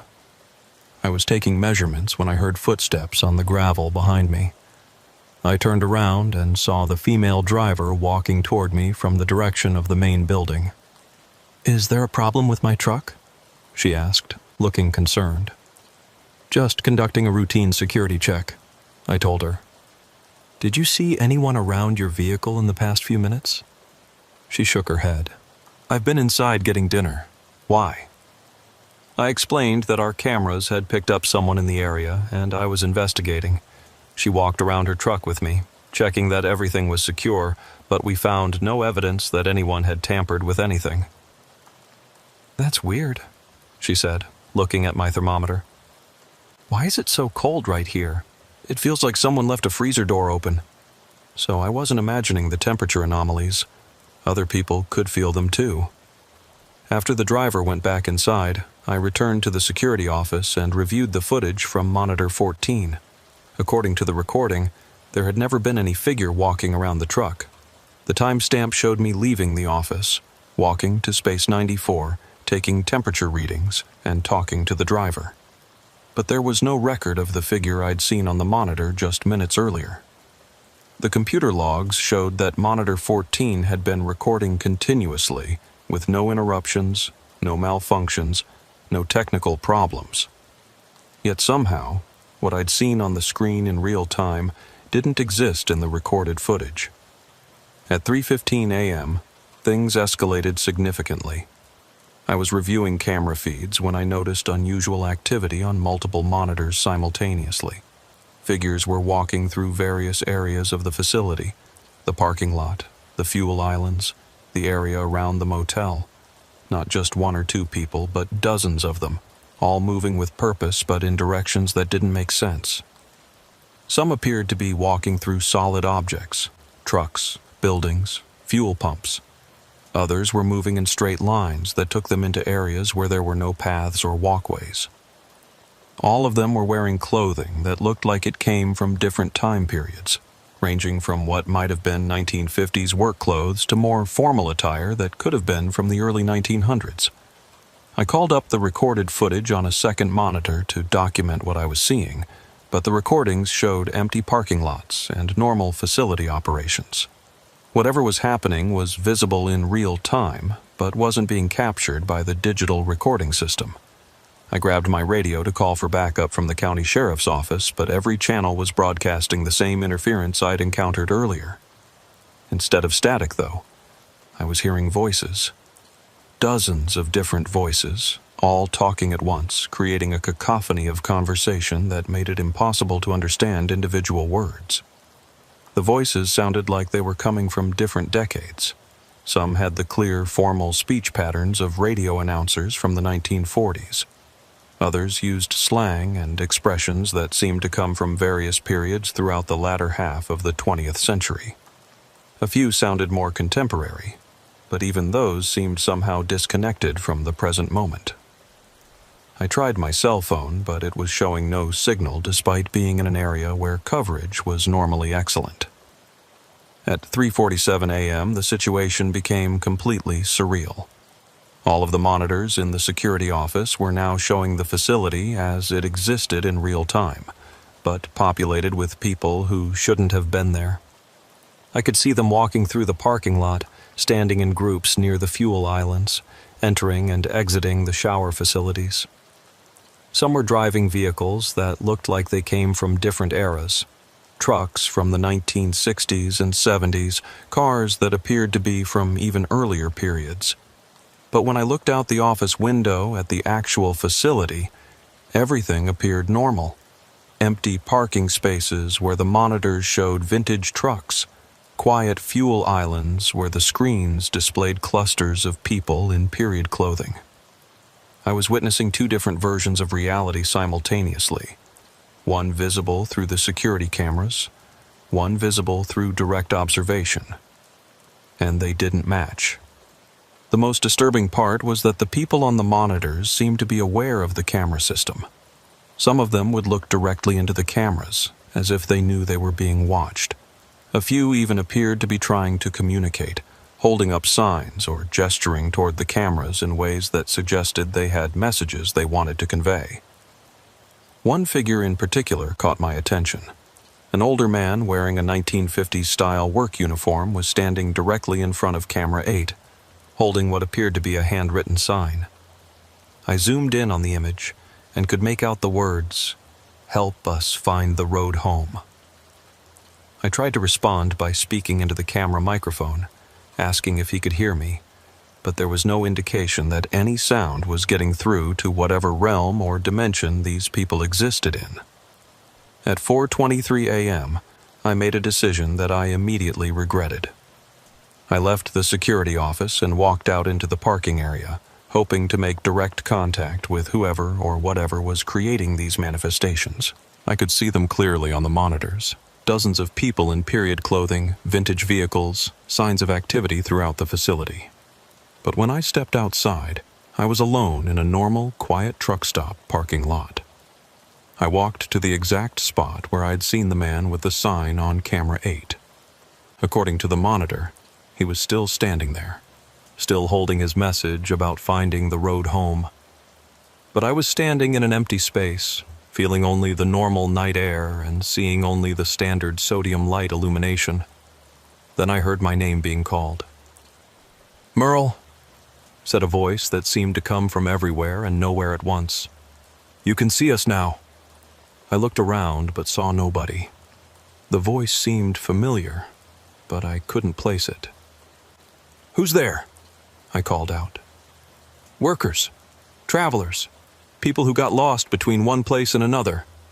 The voice was clearer now, coming from a specific direction, toward the shower facilities. I walked in that direction and gradually began to see them.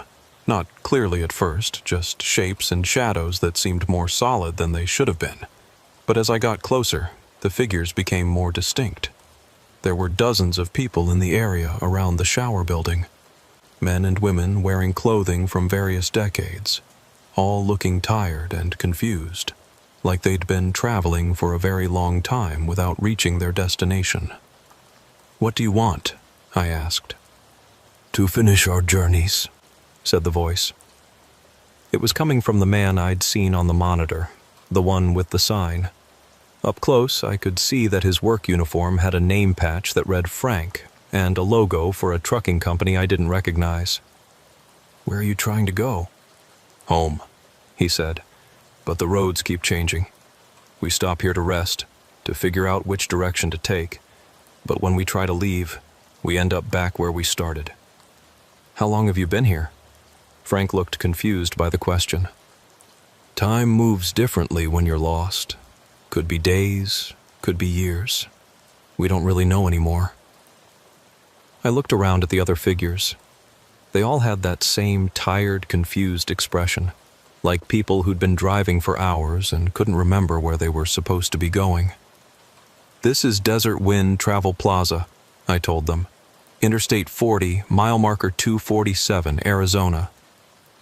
"That's not where we stopped," said a woman wearing a 1960s-style dress.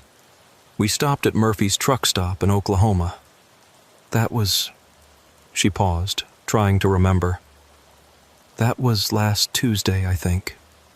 "Ma'am, there's no Murphy's truck stop at this location. This facility has been Desert Wind Travel Plaza since 1987. The woman looked even more confused. "But we just stopped for coffee and directions. Harold was having trouble with the carburetor, so we pulled in to see if they had a mechanic."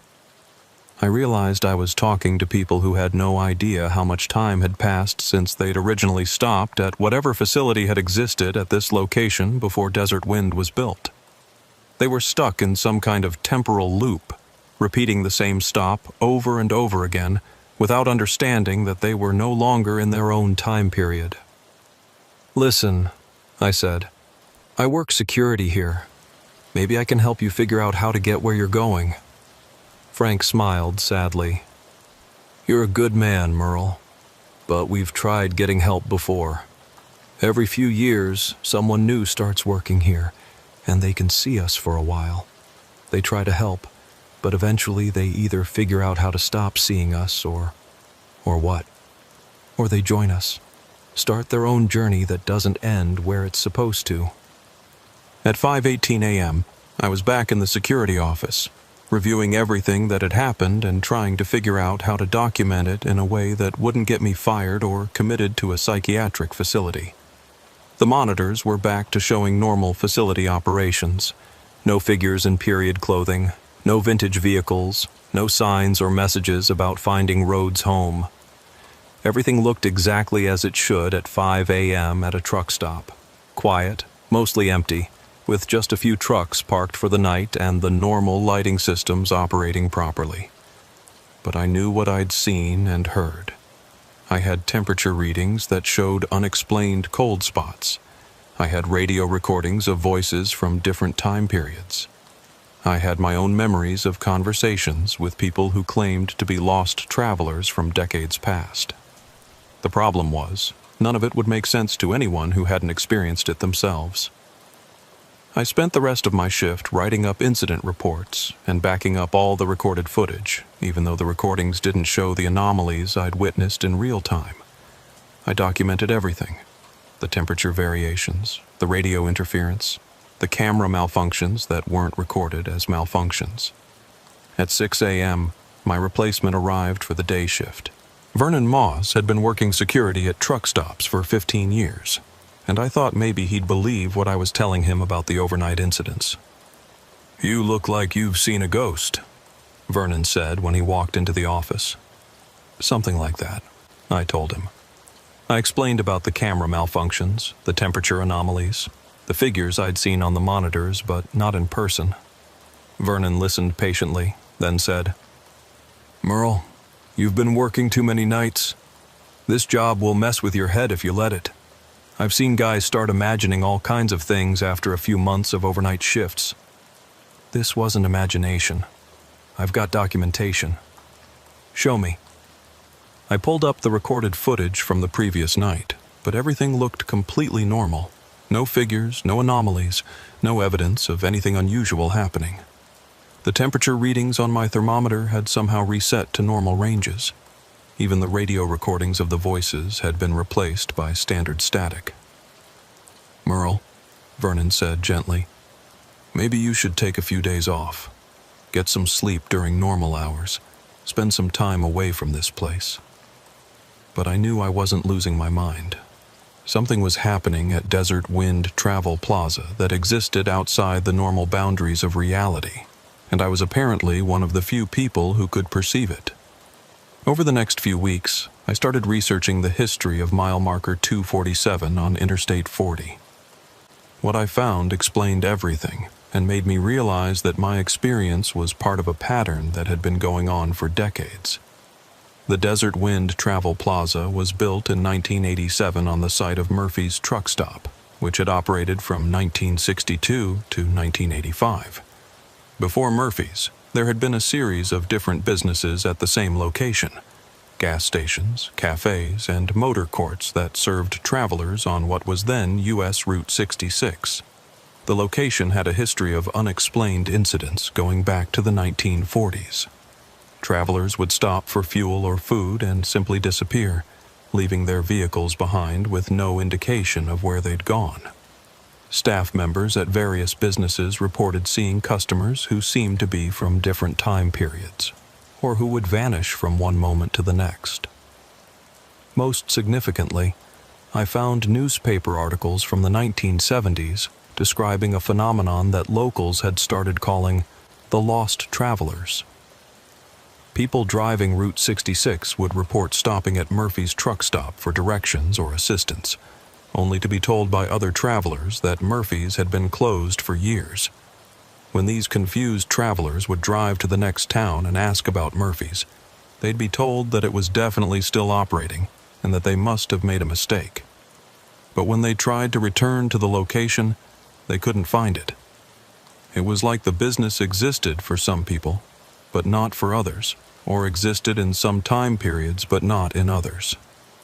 The pattern suggested that mile marker 247 was some kind of temporal crossroads, a place where travelers from different eras would become stuck or lost, unable to continue their journeys to their intended destinations.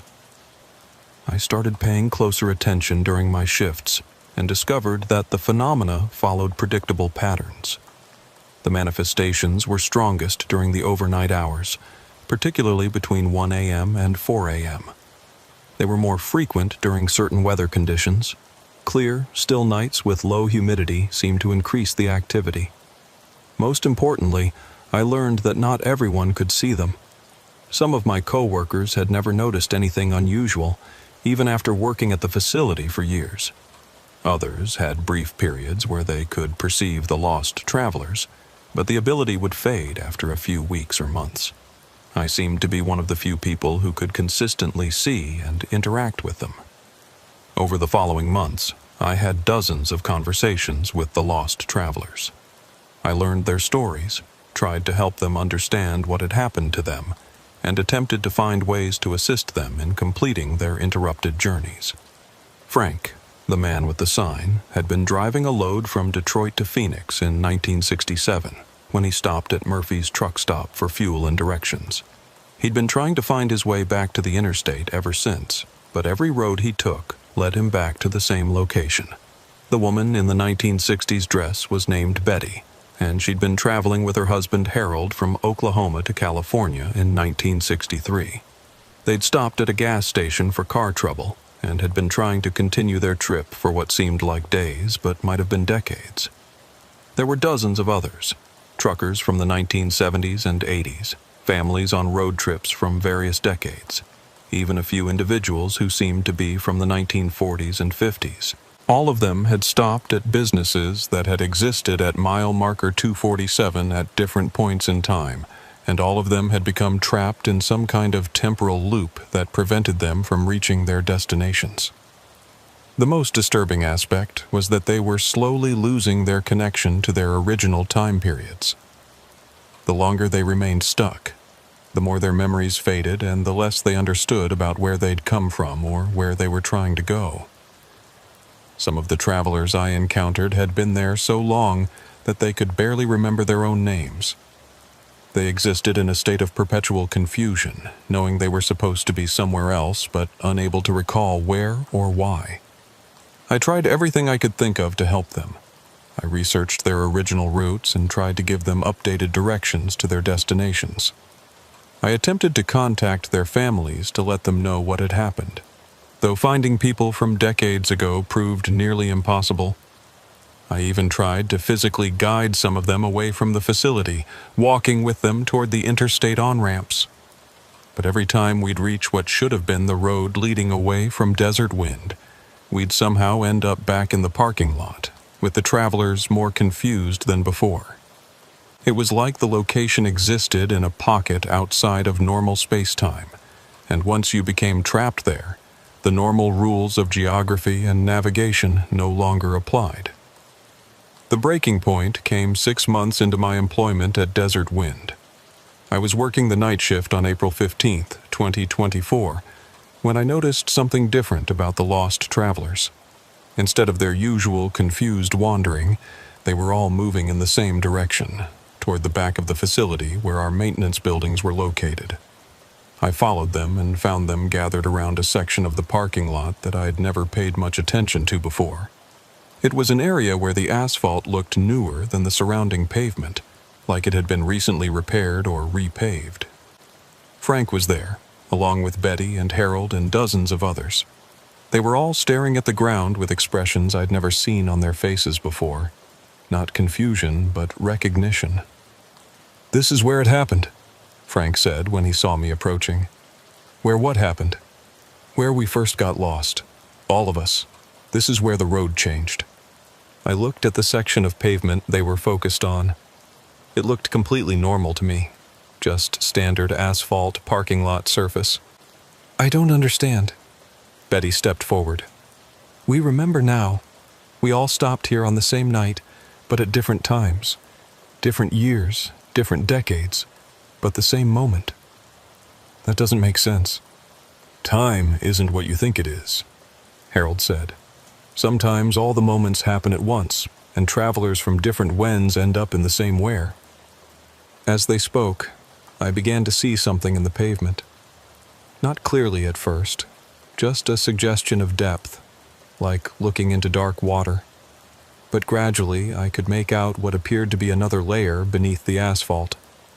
Older pavement from a different era.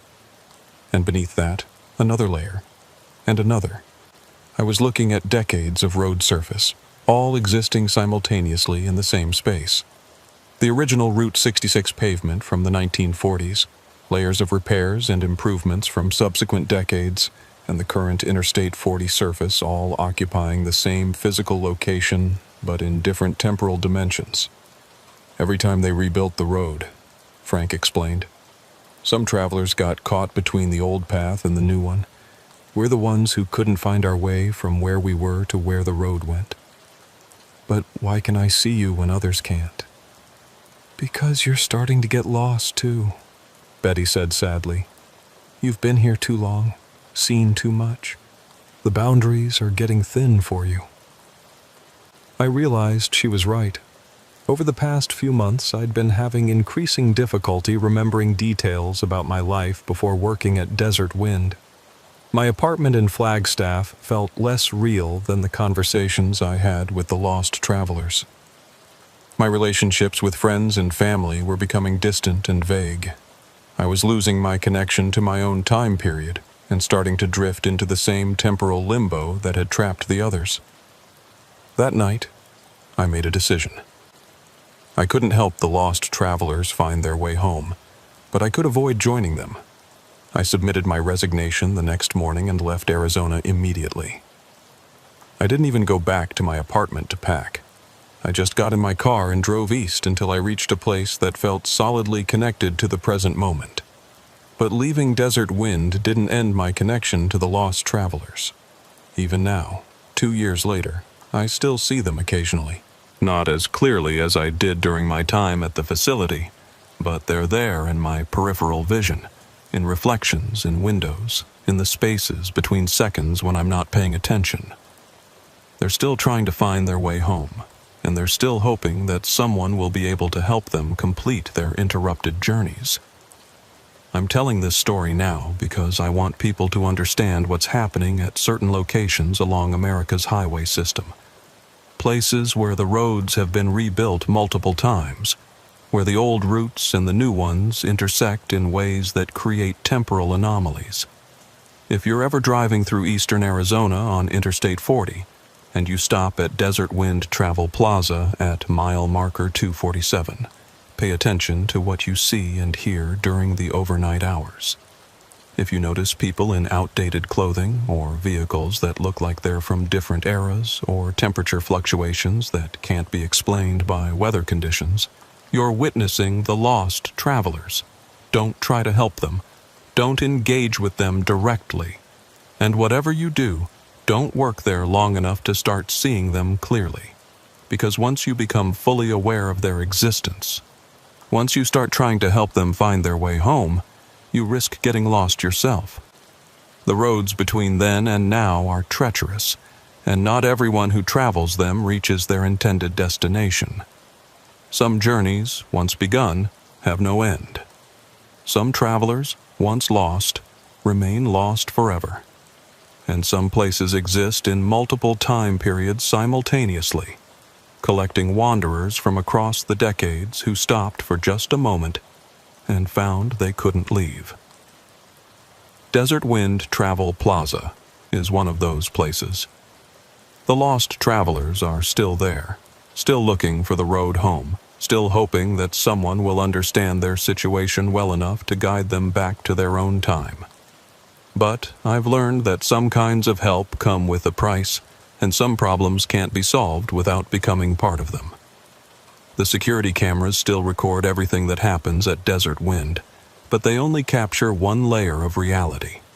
The full truth exists in the spaces between the recordings, in the moments when time itself becomes unstable and travelers from different eras share the same location. If you ever find yourself working the night shift at a truck stop and you start seeing things that don't quite make sense, remember my story. Remember that some places are crossroads in more ways than one, and that getting lost doesn't always mean you've taken a wrong turn. Sometimes it means you've stepped outside of time itself. The lost travelers at Desert Wind are proof that our understanding of space and time is incomplete. They exist in the gaps between moments, in the spaces where past and present overlap, in the cracks that form when reality gets rebuilt too many times in the same location. And they're not the only ones. After leaving Desert Wind, I started researching similar incidents at other locations along the interstate highway system. What I found was disturbing and extensive. Reports of temporal anomalies at truck stops, rest areas, and gas stations across the country, particularly at sites where newer roads had been built over older routes. Route 66 locations seem to be especially prone to these phenomena, probably because that highway was rebuilt and rerouted so many times over its operational period. Every time they moved the road or upgraded the surface, some travelers got caught in the transition and never made it to the new route. But it's not limited to Route 66. I found similar reports along Interstate 10 in Texas, Interstate 80 in Nevada, Interstate 95 along the East Coast, and dozens of other locations where major highways intersect with older travel routes. The pattern is always the same. Businesses built on sites with long histories of serving travelers, overnight workers who start seeing people in outdated clothing, security systems that malfunction in specific ways, and temperature anomalies that can't be explained by conventional means. Most of the workers who experience these phenomena either quit quickly or convince themselves they're imagining things. But a few, like me, stick around long enough to understand what they're seeing and to make contact with the lost travelers, and some of those workers eventually join them. I found records of dozens of truck stop employees who had simply vanished from their jobs over the past few decades. They'd leave their posts during overnight shifts and never return, with no indication of where they'd gone or why they'd left. Their vehicles would be found in the employee parking areas, still locked, with personal belongings inside. Security cameras would show them walking away from their workstations, but never show them leaving the property. I believe these were people who tried to help the lost travelers and got pulled into the same temporal anomalies that had trapped their intended beneficiaries. The most disturbing case I found was at a truck stop in Oklahoma that had been built on the site of an old Route 66 cafe. Between 1995 and 2005, 7 different night shift workers had disappeared under identical circumstances. The facility had gone through multiple ownership changes, and each new management team would hire replacements without being told about the history of unexplained disappearances. The Oklahoma State Police had investigated each case, but found no evidence of foul play. The workers had simply walked away from their jobs in the middle of their shifts and vanished without a trace. When I contacted the current management of that facility, they told me they no longer operate with overnight staff. The building is locked from midnight to 6 a.m. with only automated fuel pumps available during those hours. Too many problems with the night shift, the manager told me. Weird stuff that we couldn't explain. It was easier to just close during the overnight hours. Similar closures have occurred at truck stops across the country, always at locations with histories of unexplained incidents during the overnight hours. The businesses remain profitable during daylight hours, but something about the combination of darkness and isolation creates conditions that allow the temporal anomalies to manifest. I tried to warn the corporate headquarters of Desert Wind Travel Plaza about what I'd experienced, but my reports were filed away and never acted upon. They classified my accounts as stress-related hallucinations and implemented a policy requiring all security personnel to undergo psychological evaluations every 6 months. They've had 12 different night shift security supervisors since I left in 2024. The average tenure is about 3 months before workers quit or request transfers to day shifts. But the facility remains open 24 hours, and the lost travelers are still there, still trying to find their way home.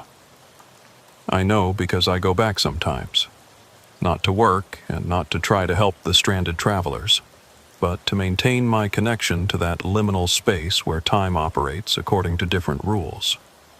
Because once you've seen past the boundaries of normal reality, it's difficult to exist entirely within those boundaries again. Every few months, I drive out to mile marker 247 and spend a night in the parking lot, watching the security cameras cycle through their feeds and observing the layers of reality that exist simultaneously at that location.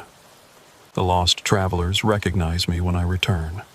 Frank always waves from his position near the shower facilities. Betty and Harold smile sadly from their eternal search for the road to California. The dozens of other stranded souls acknowledge my presence with nods and gestures that suggest they remember our conversations. But I don't get out of my car anymore. I don't engage with them directly or try to help them understand their situation. I've learned that maintaining some distance is the only way to avoid getting pulled into their temporal prison.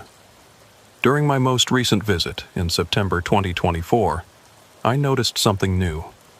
There were fresh faces among the lost travelers. People wearing more contemporary clothing, driving vehicles from the 1990s and early 2000s. The phenomenon is still active. People are still getting trapped at mile marker 247, still becoming lost between one moment and the next, still joining the population of travelers who can't find their way home. Among the new arrivals, I recognize someone who made my blood run cold. It was Vernon Moss, my replacement as head of security at Desert Wind. He was wearing the same uniform I remembered from my last day at the facility, and he had the same confused expression that all the lost travelers develop when they first realize they're trapped. Vernon saw me sitting in my car and walked over to the window. When I rolled it down, he looked at me with a mixture of recognition and desperation. "Merle," he said, "I think I'm in trouble. I can't find my way home." "How long have you been here, Vernon?" He looked confused by the question, just like Frank had when I'd asked him the same thing. "I don't know. I was working the night shift and there was some kind of problem with the security cameras. I went outside to investigate, and when I tried to go back inside, the building was locked." "When did this happen?" "Last night, I think. Or maybe the night before. Time seems different here." According to the calendar on my phone, Vernon had been reported missing from his post 6 weeks earlier. The corporate office had assumed he'd simply quit without notice, and they'd hired another replacement. But Vernon was experiencing his disappearance as a recent event, even though weeks had passed in normal time. This confirmed what I'd suspected about the temporal effects of the location. Time moves differently for the lost travelers, and their perception of duration doesn't match external reality. "Vernon, listen to me carefully. You're stuck in some kind of time anomaly. You need to stop trying to get back inside the building and start looking for a way to leave this location entirely." "I don't understand. This is where I work. I can't just leave." "You don't work here anymore, Vernon. You've been missing for 6 weeks." He stared at me like I was speaking a foreign language. The same expression I'd seen on dozens of other lost travelers when I tried to explain their situation. "That's not possible. I just started my shift a few hours ago." I realized that trying to help Vernon understand his predicament would only draw me deeper into the same temporal anomaly that had trapped him. The lost travelers couldn't comprehend their situation because accepting the truth would require them to acknowledge that they existed outside of normal time, and that level of understanding seemed to accelerate their disconnection from reality. "I'm sorry, Vernon," I told him. "I can't help you." I rolled up my window and drove away, leaving him standing in the parking lot with the same confused expression that all the lost travelers wore when they first realized something was wrong.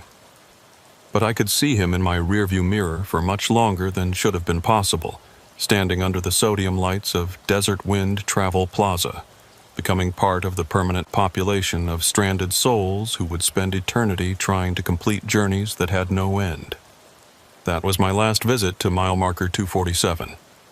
I realized that even observing the phenomena from a distance was creating a connection that could eventually pull me back into that temporal prison. Instead, I've focused on documenting what I experienced and researching similar incidents at other locations. I want to create a record that might help future truck stop workers recognize the warning signs and avoid getting trapped like Vernon and the others. The signs are always the same: security cameras that show different versions of reality in real time versus recorded footage. temperature anomalies in specific areas that can't be explained by weather or mechanical systems, radio and communication equipment that picks up voices from different time periods, customers or visitors who seem to be from different eras, wearing outdated clothing or driving vintage vehicles, people who appear on security monitors but aren't visible to direct observation, or vice versa. And most importantly, the feeling that time itself is unstable at the location, that moments are stretching or compressing in ways that don't follow natural patterns. If you experience any of these phenomena while working at a truck stop, especially during overnight hours, document everything you can and leave immediately. Don't try to investigate further. Don't attempt to help any lost travelers you might encounter, and don't convince yourself that you're imagining things. The temporal anomalies are real, and they're dangerous in ways that our current understanding of physics can't explain. I've also learned that certain individuals are more susceptible to perceiving these phenomena than others.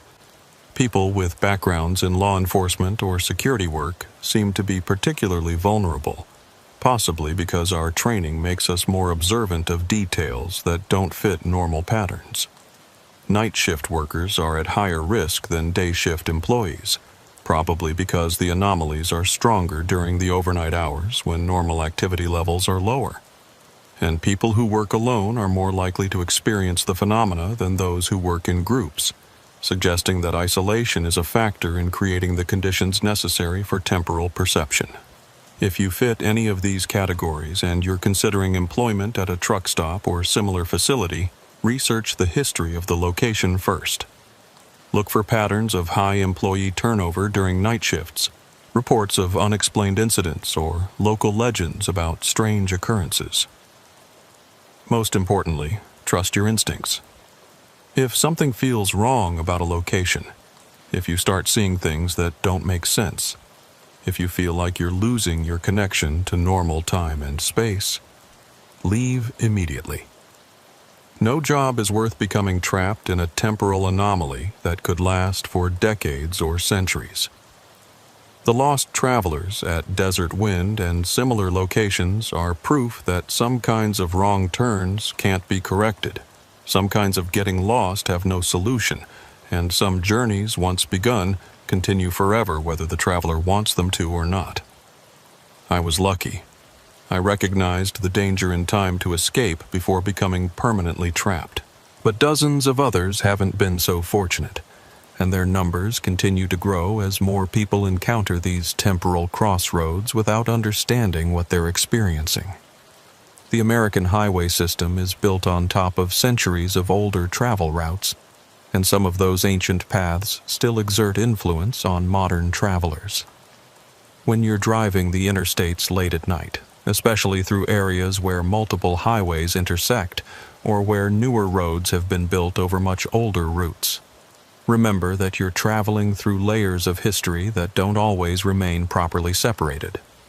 Most of the time, the past stays in the past, and the present remains firmly anchored in the present.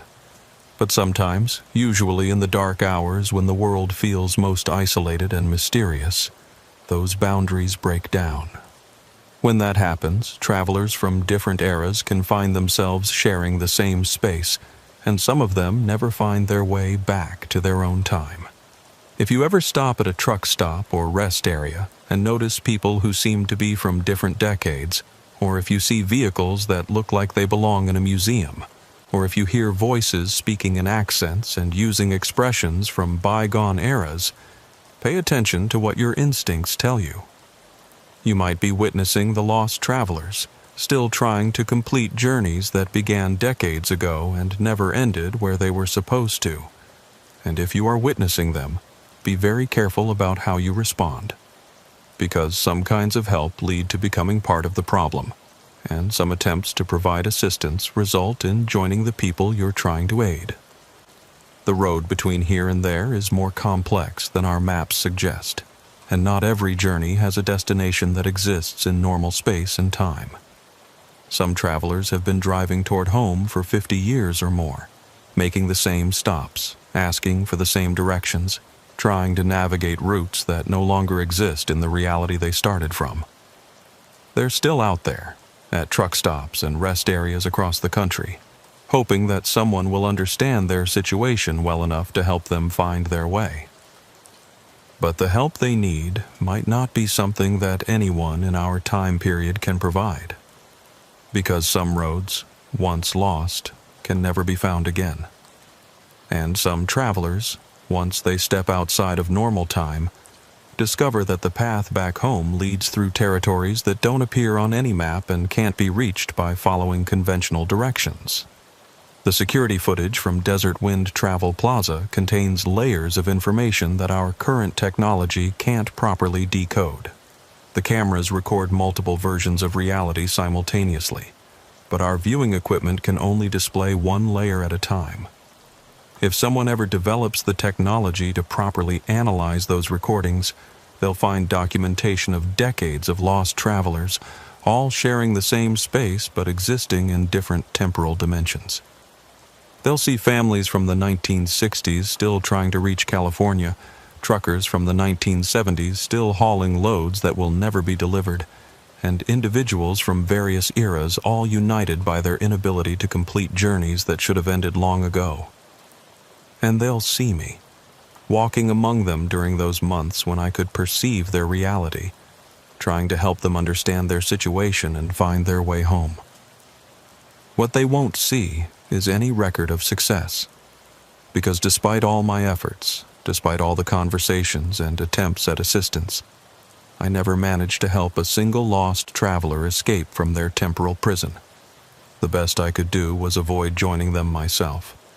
That might not seem like much of an accomplishment, but given how many others have become permanently trapped at similar locations, I consider it a significant victory. I'm sharing this account because I want people to understand that America's highway system contains dangers that aren't mentioned in any travel guides or safety manuals. There are places where the normal rules of space and time don't apply consistently, where travelers can become lost in ways that GPS navigation systems can't fix. If you're ever driving long distances, especially during overnight hours, and you stop at a facility that feels somehow wrong or unstable, trust your instincts and leave as quickly as possible. Don't investigate unusual phenomena.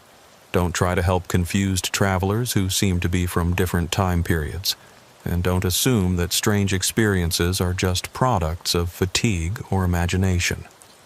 Some kinds of getting lost are permanent, and some places serve as traps for unwary travelers who step outside of normal reality without understanding the dangers they're facing. The lost travelers at Desert Wind Travel Plaza are still there, still hoping that someone will help them find the road home. But I've learned that some roads can only be traveled alone, and that some journeys have to be completed by the people who started them, regardless of how long it takes or how many decades pass in the outside world. The security cameras continue to record their endless search, layering decades of footage into a single digital archive that captures the persistence of hope in the face of impossible circumstances. And somewhere in those recordings, future researchers might find clues about the nature of time itself, and about what happens to travelers who lose their way between one moment and the next. Until then, the lost travelers wait and watch and hope that someone will understand their situation well enough to guide them back to the reality they started from. But understanding might not be enough, and some problems might not have solutions that exist within the boundaries of normal space and time. Some journeys, once begun, continue forever. Some roads, once lost, can never be found again, and some travelers discover that the only way home leads through territories that don't exist on any map, toward destinations that can only be reached by those who are willing to step outside of time itself. The security footage continues recording, documenting everything and explaining nothing, storing layers of reality that our technology can access but not decode. And the lost travelers continue their eternal search, hoping that someone, someday, will develop the understanding necessary to help them complete journeys that began in one era and have continued through all the eras since. But that day has not yet come, and until it does, they remain trapped between here and there, between then and now, between the roads they remember and the highways that replaced them. Forever traveling, forever searching, forever hoping for a way home that might not exist in any reality accessible to those of us who remain anchored in normal time. The Desert Wind Travel Plaza operates 24 hours a day, serving thousands of travelers each month who pass through without ever seeing the lost souls who share their location. But the security cameras see everything, record everything, and preserve everything for future analysis by people who might understand what the rest of us can only witness and document. In the meantime, the night shifts continue, the cameras keep recording, and new workers occasionally discover that they can see more than they expected when they took jobs that seemed routine and safe. Some of those workers learn to ignore what they're seeing. Others find excuses to transfer to day shifts or quit entirely. And a few, like Vernon Moss, investigate too thoroughly and find themselves joining the population of travelers who can't find their way home. The cycle continues, the recordings accumulate, and the lost travelers maintain their hope that someone, eventually, will understand their situation well enough to help them escape from the temporal prison that holds them. But until that day comes, they remain trapped at mile marker 247, sharing space with travelers from our era who pass through without knowing they're walking among people from decades past who stopped for a moment and never left. The security footage documents everything, but understanding requires more than just observation. It requires accepting that reality is more complex than we assumed, that time is less stable than we believed, and that some kinds of getting lost can't be fixed by conventional navigation. The lost travelers learned these lessons too late to save themselves. But their experiences, documented in layers of security recordings and witness accounts like mine, might help future travelers avoid the same fate. If people are willing to believe that some truck stops serve as crossroads between different time periods, and that some journeys, once interrupted, continue forever in the spaces between moments. They hired me to keep the showers clean at Thunder Ridge Travel Center, but what I found in those rooms was a lot more than soap scum and forgotten towels. My name is Iris Velma Pritchard, and I worked the evening shift maintaining the shower facilities at Thunder Ridge from June 2021 to February 2022. 8 months that changed everything I thought I knew about what people leave behind when they think nobody's watching. Thunder Ridge sits at the junction of Interstate 70 and Highway 191 in eastern Utah, about 60 miles west of the Colorado border. It's built into the side of a mesa, with the main building carved right into the red sandstone cliff face. The shower block is separate from the main structure, connected by a covered walkway that always seemed to echo with footsteps even when nobody was walking on it. The facility serves long-haul truckers crossing the Rockies, tourists heading to the national parks, and locals who need fuel or supplies. During peak season, we'd process 300 to 400 showers per day. During the winter months when tourism dies down and trucking slows, maybe 50-60. But those quiet periods were when I started noticing things that didn't add up. I was 34 when I took the job, recently divorced and looking for work that didn't require much interaction with people. Cleaning seemed perfect, straightforward, measurable, something I could do well without having to make conversation or pretend to be happy when I wasn't. The pay was decent, the benefits were basic but adequate, and the manager, Rusty Caldwell, seemed like a fair man who wouldn't hassle me as long as I did my work properly. The shower block has 24 individual rooms, each with a private bathroom, shower stall, and small changing area. They're numbered 1 through 24, arranged in 2 rows facing each other across a central hallway. The evening shift runs from 3 p.m. to 11 p.m., covering the busiest period when drivers are finishing their daily routes and settling in for mandatory rest periods. My job was simple: clean each room after use, restock supplies, report maintenance issues, and keep detailed logs of room usage and cleaning times. The company required precise documentation for insurance and health department purposes, so I had to record when each room was used, how long customers stayed, what condition they left the room in, and what cleaning supplies I used. That documentation is what saved my sanity later, when I started questioning whether what I was experiencing was real or just stress-induced hallucinations. For the first month, everything was routine. Truckers would check in at the main desk, get assigned a room number and access code, use the facilities for 30-45 minutes, and check out. I'd clean up after them, usually just basic tidying, fresh towels, mopping the floor, restocking soap and shampoo. Most drivers were respectful of the facilities and didn't leave much mess. The rooms were equipped with digital locks that recorded entry and exit times, so I always knew exactly when someone had been in a room and for how long. The system was connected to the main computer at the front desk, and it generated automated reports that tracked usage patterns and helped with scheduling. It was during my second month that I started noticing discrepancies in the digital records. Room 17 was the first one that didn't make sense.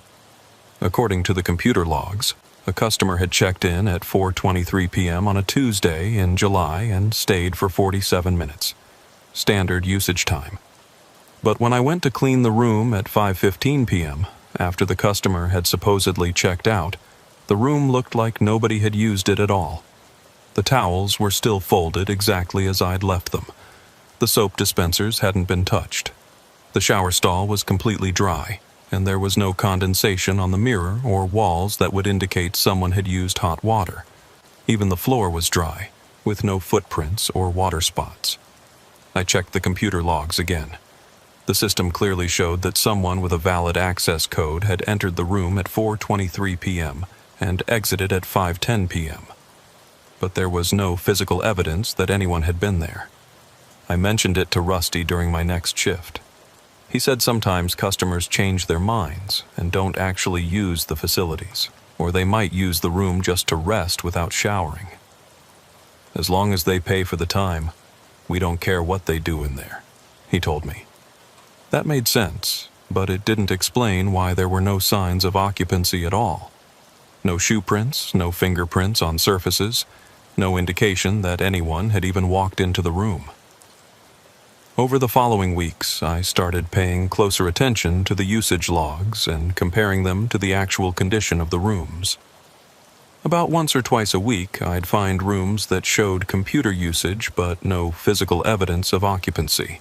Always different rooms, always different times, always the same pattern, valid access codes, reasonable stay durations, but rooms that looked untouched. Then I started finding rooms that showed the opposite pattern. Room 12 was the first one that really scared me. According to the computer, nobody had used it that day. The last recorded access was from the previous evening. But when I opened the door for routine cleaning, the room was a mess. Water everywhere, like someone had deliberately flooded the shower stall and let it overflow onto the floor. Towels soaked and scattered around the room. Soap dispensers empty despite being full when I'd restocked them that morning. The mirror was completely fogged over, and the walls were dripping with condensation like someone had run the hot water for hours. I checked the computer logs 3 times. No record of anyone entering that room since 7:30 p.m. the previous day. But someone had definitely been there, and recently, the water was still warm and the condensation was fresh. I reported it to Rusty as a possible break-in or computer malfunction. He came down to look at the room, but by the time he arrived, everything was normal. The water had drained away, the towels were where they should be, and there was no condensation on any surfaces. "You sure about this, Iris?" he asked, looking around the perfectly normal room. I was sure, but I couldn't prove it. And I was starting to wonder if the stress of my recent divorce and job change was making me see things that weren't there. The incidents continued throughout the summer, gradually becoming more frequent and more difficult to dismiss as equipment malfunctions or my imagination. Rooms that showed usage but no evidence of occupancy, Rooms that showed no usage but clear evidence that someone had been there. Temperature fluctuations that didn't match the thermostat settings. Sounds coming from rooms that the computer showed as empty. I started keeping my own records, separate from the official logs. Every discrepancy, every unusual condition, every sound or smell or temperature change that didn't fit the normal patterns. By August, I had documented over 40 incidents that couldn't be explained by equipment problems or user behavior. The breakthrough came in September when I decided to hide in the supply closet and watch room 17 during a period when the computer showed it was occupied, but I suspected it was actually empty. At 6:47 p.m., the access log showed someone entering room 17. I waited 5 minutes, then quietly opened the supply closet door and looked down the hallway. The indicator light on room 17 showed it was occupied, just like the computer said.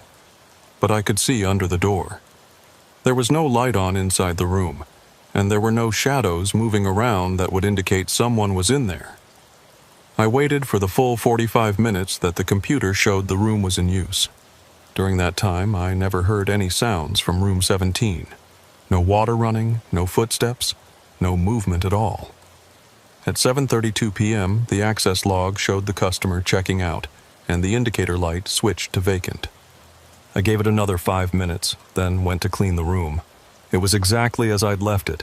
Towels folded, surfaces dry, no signs of use. But here's what really scared me. When I touched the door handle, it was ice cold.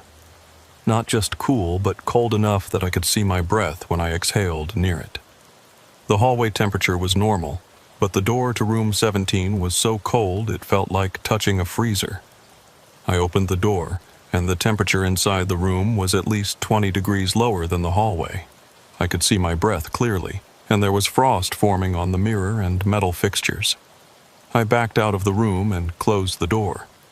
When I checked it again 10 minutes later, the temperature was back to normal.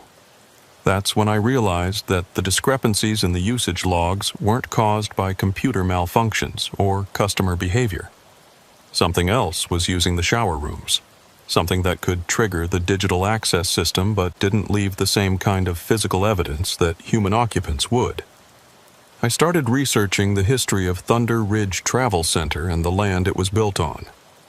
What I found explained everything and made me realize I was dealing with something much older and more complex than equipment malfunctions. The travel center was built in 1987 on the site of a natural spring that had been used by Native American travelers for centuries. The spring was considered sacred by several tribes, particularly the Ute people who believed it had healing properties and served as a resting place for spirits traveling between worlds. When the railroad came through in the 1880s, a small station was built near the spring to provide water for steam engines. The station included basic facilities for passengers, a waiting room, ticket office, and washroom where travelers could clean up during long journeys. But the station had a troubled history. Between 1885 and 1923, over 30 passengers and railroad workers died at the site under mysterious circumstances. Some were listed as accidents, others as unexplained illnesses, and a few as suicides. But the pattern was disturbing enough that the railroad eventually closed the station and rerouted trains to avoid the area. Local newspapers from that period included several accounts of strange incidents at the station. Passengers reported seeing other travelers in the washroom who would vanish when approached directly. Railroad workers described voices and sounds coming from empty facilities.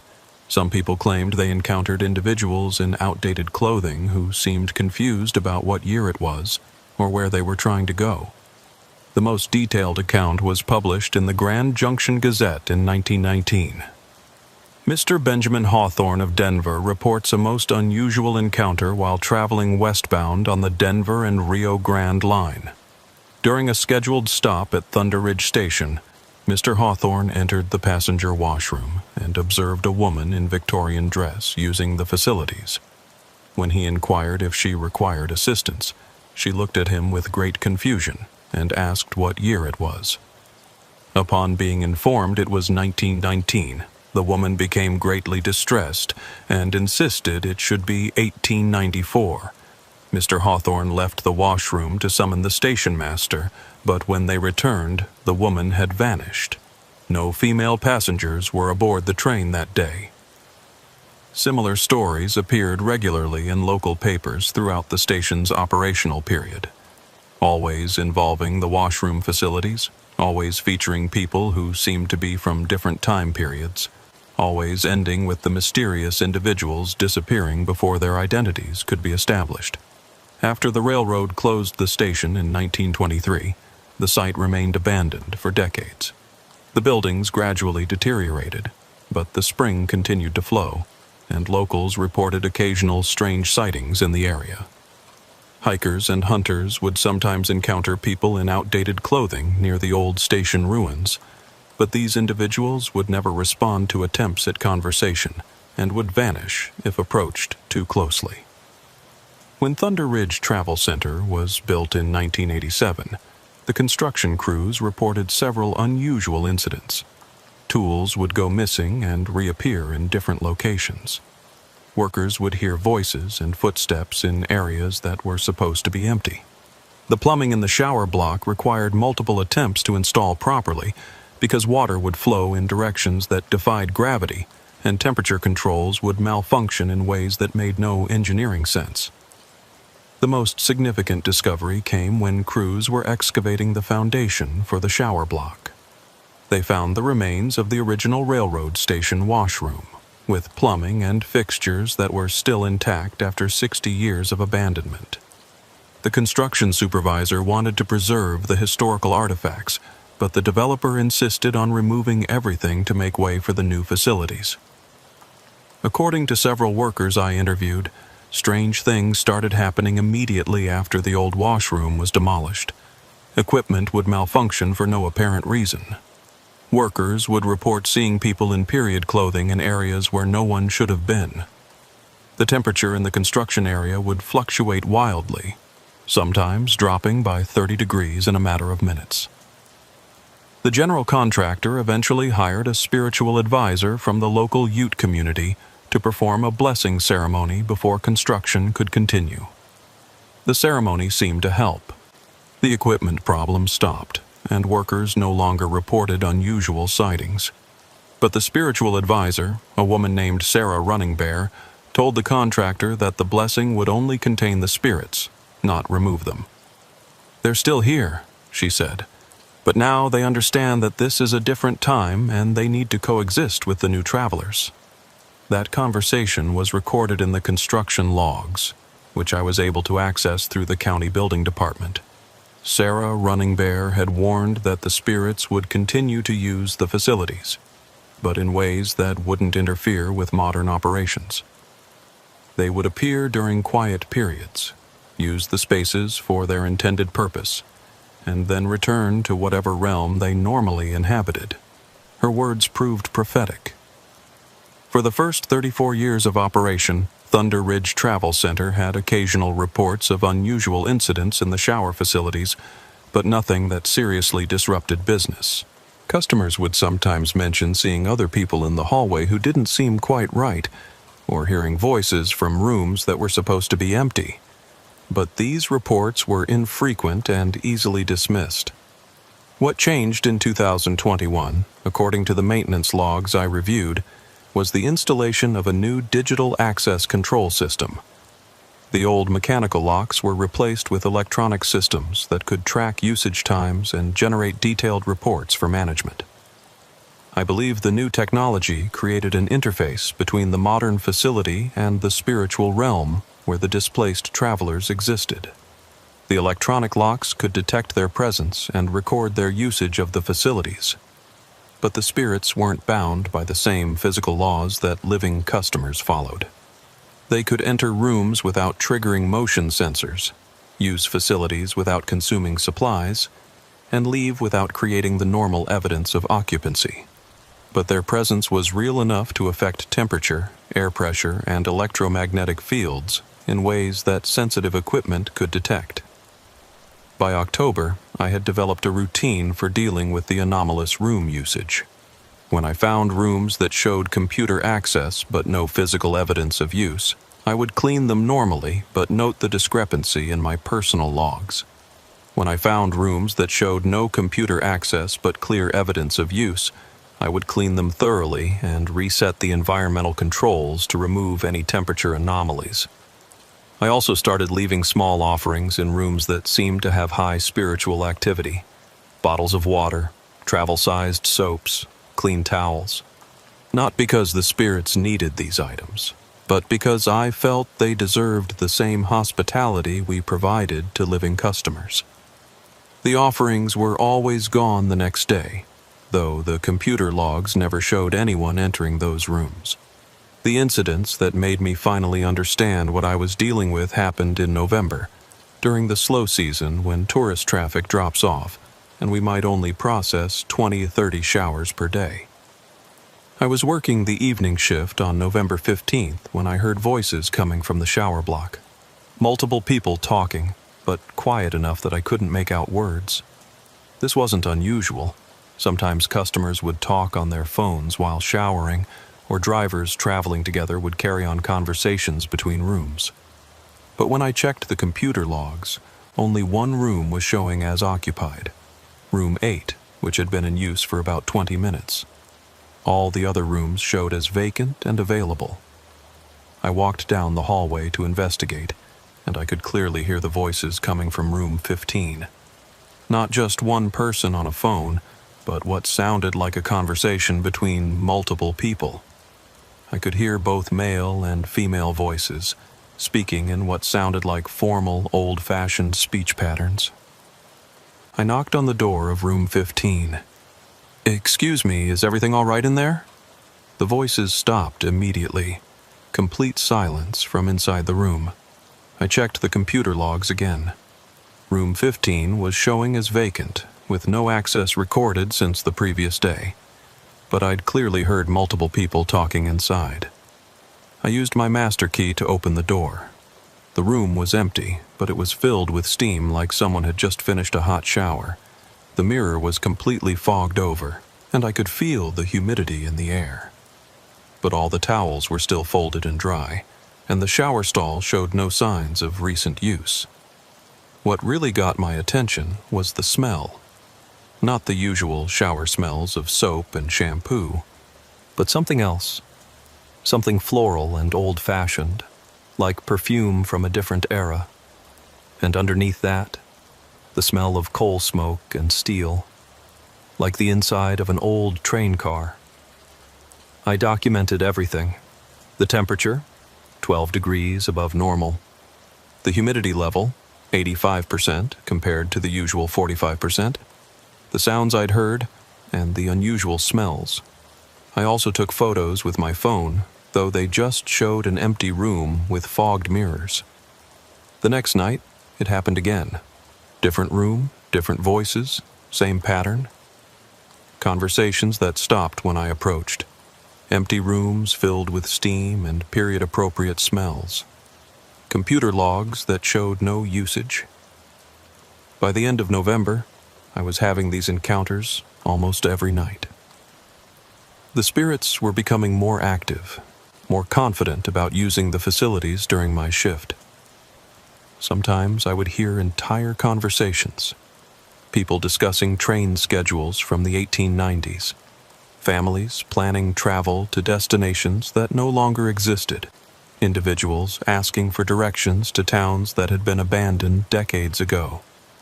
The most detailed conversation I overheard was on December 3rd.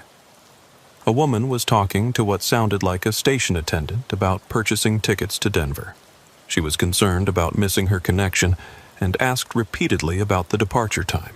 The attendant assured her that the westbound train was running on schedule and would arrive at 4:30 p.m. I listened to this conversation for almost 10 minutes, standing outside room 22 where the voices were coming from. When I checked the computer logs, the room showed as vacant all day. But here's what made the conversation particularly significant. I had researched the old train schedules, and there had indeed been a westbound train that arrived at Thunder Ridge Station at 4:30 p.m. every day. That schedule had been in effect from 1892 to 1919. The spirits weren't just using the shower facilities. They were recreating conversations and interactions from the original railroad station, maintaining their routines from over a century ago. I started keeping detailed notes about what I heard, trying to piece together the stories of the individual spirits and understand what they were trying to accomplish. Over the winter months, I identified at least a dozen regular voices that appeared in my logs multiple times. There was Margaret, a woman traveling alone who was always worried about missing her train to San Francisco. She seemed to be from the 1890s, based on her speech patterns and the destinations she mentioned. There was Thomas, a railroad worker who was concerned about mechanical problems with locomotive engines. He would discuss repair schedules and parts orders in conversations with other workers who were never visible, but whose voices I could sometimes hear responding. There was the Miller family, a man, woman, and 2 children who were traveling to Colorado to start a new life on a homestead. They would discuss their plans and worries about the journey ahead, always mentioning that they were running late and hoped the train would wait for them. Each spirit seemed to be stuck in a loop, repeating the same concerns and conversations they'd had during their original visit to Thunder Ridge Station. They were using the shower facilities as washrooms, just as travelers had done when the railroad station was operational, but they were also reliving the moments that had brought them to the site originally. The most heartbreaking was a young man named David who had been killed in a railroad accident in 1903. He would appear in the shower rooms and ask repeatedly if anyone had seen his luggage, which had been lost in the wreck. He was always polite and grateful when I would assure him that his belongings were safe, but he would ask the same questions again the next time I encountered him. By January 2022, I had developed a routine for interacting with the spirits. When I heard voices from supposedly empty rooms, I would announce my presence and ask if they needed anything. Most of the time, they would go quiet, but occasionally they would respond with requests that made sense in the context of 1890s railroad travel. Margaret once asked if the dining car would be serving dinner. Thomas asked if there were any telegrams waiting for him. The Miller family wanted to know if their connecting train to Durango would be delayed by weather. I would respond as helpfully as I could, providing reassurance and information based on what I'd learned about historical railroad operations. I couldn't solve their fundamental problem. They were trapped in time loops that prevented them from continuing their journeys, but I could offer them the courtesy and respect they deserved as travelers who had simply gotten lost between one era and another. The spirits seemed to appreciate these interactions. Rooms they used would be left in perfect condition, with no cleanup required on my part. They never damaged anything or created problems that would affect living customers. They simply wanted to continue their routines in a space that served the same function as the facilities they remembered from their own time. The final incident that convinced me to leave my job happened in February 2022, on a night when a severe snowstorm had closed the interstate and left Thunder Ridge Travel Center nearly empty. I was doing my evening cleaning routine when I heard more voices than usual coming from the shower block. Not just the individual conversations I'd grown accustomed to, but what sounded like a crowd of people all talking at once. When I entered the shower hallway, I could see steam coming from under the doors of at least 6 different rooms. All of them showed as vacant in the computer system, but clearly there was significant spiritual activity happening. I walked down the hallway, listening to the conversations. They were more animated than usual, with people discussing travel plans and expressing concerns about delays and connections. But there was also something different. They were talking about current events, using references that suggested they were becoming aware of the modern world. From room 7, I heard Margaret asking about flying machines and whether they were safer than trains. From room 12, Thomas was discussing horseless carriages and wondering if they would replace locomotives.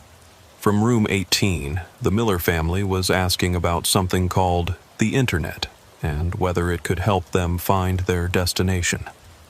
The spirits were evolving, adapting to the modern world around them, learning about changes that had occurred since their original time period. But they were also becoming more confused and agitated as they tried to reconcile their 19th century expectations with 21st century reality. I decided to try direct communication. I walked to room 7, where Margaret's voice was coming from, and knocked on the door. "Margaret?" I called out. "It's Iris. Can I help you with something?" The conversation inside stopped for a moment, then Margaret's voice responded. "Oh, Iris, dear, I'm so confused. People are telling me about flying machines that can cross the country in a few hours. Is that really possible?" "Yes, Margaret. We call them airplanes now. They're very common. But what happened to the trains? And why is everything so different? This washroom looks nothing like what I remember." I realized that Margaret and the other spirits were becoming fully conscious of the time displacement that had trapped them. They were no longer just reliving their original routines. They were actively trying to understand what had happened to them and how much time had passed. "Margaret, you've been here for a very long time, more than 100 years. The world has changed a lot since you were traveling." There was a long silence from inside the room. Then Margaret started crying, deep, heartbroken sobs that echoed through the empty hallway. "I just wanted to get to San Francisco," she said through her tears. "I was going to meet my sister. She was going to help me start a new life." "I know, Margaret. I'm sorry you got lost along the way." Is my sister still alive?" I didn't know how to answer that question. Margaret's sister would have died decades ago, along with everyone else from Margaret's original time period. But telling her that seemed unnecessarily cruel. "I don't know, Margaret, but I'm sure she would want you to find peace and happiness, wherever you are now." The crying gradually stopped, and Margaret's voice became very quiet.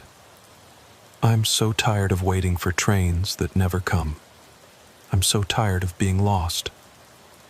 That conversation broke my heart and made me realize that my presence was causing the spirits to become more aware of their situation, which was causing them pain. By interacting with them, by acknowledging their existence, I was forcing them to confront the reality of their displacement instead of allowing them to remain in the comfortable routines that had sustained them for over a century. I submitted my resignation the next day. But before I left, I did one final thing for the spirits. I researched the historical records and found information about Margaret's sister in San Francisco, Thomas's family in Denver, and the homestead that the Miller family had been trying to reach. I typed up detailed letters with this information and left them in the rooms where I'd most often encountered each spirit. I also left a general letter explaining that the world had moved on, that they were no longer bound by the routines of railroad travel, and that they had permission to continue their journeys in whatever way felt right to them. I don't know if the letters helped.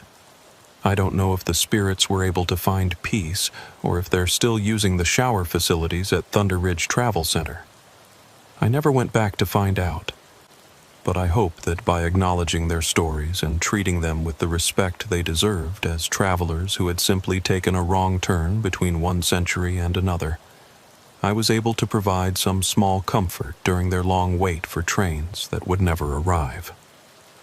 My replacement was hired a week after I left. According to friends who still work at Thunder Ridge, he lasted exactly 3 days before quitting without explanation. They've had trouble keeping shower attendants ever since. The position has been filled 8 times in the past 2 years, with an average tenure of about 6 weeks. Management has started offering higher wages and better benefits, but they can't seem to find anyone willing to work the evening shift on a permanent basis. I think the spirits are still there, still using the facilities, still hoping that someone will help them understand what happened to their journeys and how they can continue toward their destinations. But understanding their situation requires accepting that some travelers get lost between one time and another, and that some journeys continue long after the original transportation systems have been replaced by newer technologies. The shower records I compiled during my 8 months at Thunder Ridge document over 200 incidents of anomalous room usage, temperature fluctuations that couldn't be explained by equipment problems, sounds and conversations from empty rooms, computer access logs that didn't match physical evidence of occupancy. Most significantly, the records document conversations with individual spirits who had distinct personalities, consistent stories, and specific concerns related to their original travel plans from the 1890s and early 1900s. These weren't random supernatural phenomena or equipment malfunctions. They were encounters with real people who had gotten lost between their own time and ours, and who were trying to complete journeys that had been interrupted by circumstances beyond their control. I'm sharing this account because I believe the spirits at Thunder Ridge deserve to have their stories told. They were travelers, just like the customers who use the facility today. They stopped for basic services, washing, resting, planning the next leg of their journeys, and somehow became trapped in a location that existed between the world they knew and the world that replaced it. If you're ever driving through eastern Utah on Interstate 70, and you stop at Thunder Ridge Travel Center to use the shower facilities, listen carefully to the sounds around you. If you hear voices from rooms that should be empty, or if you encounter people who seem to be from a different era, remember that they're fellow travelers who need the same courtesy and respect that you would want if you were lost and confused in an unfamiliar place. Don't try to help them understand their situation. That knowledge causes them pain. Don't try to convince them that their trains aren't coming. That hope is what sustains them.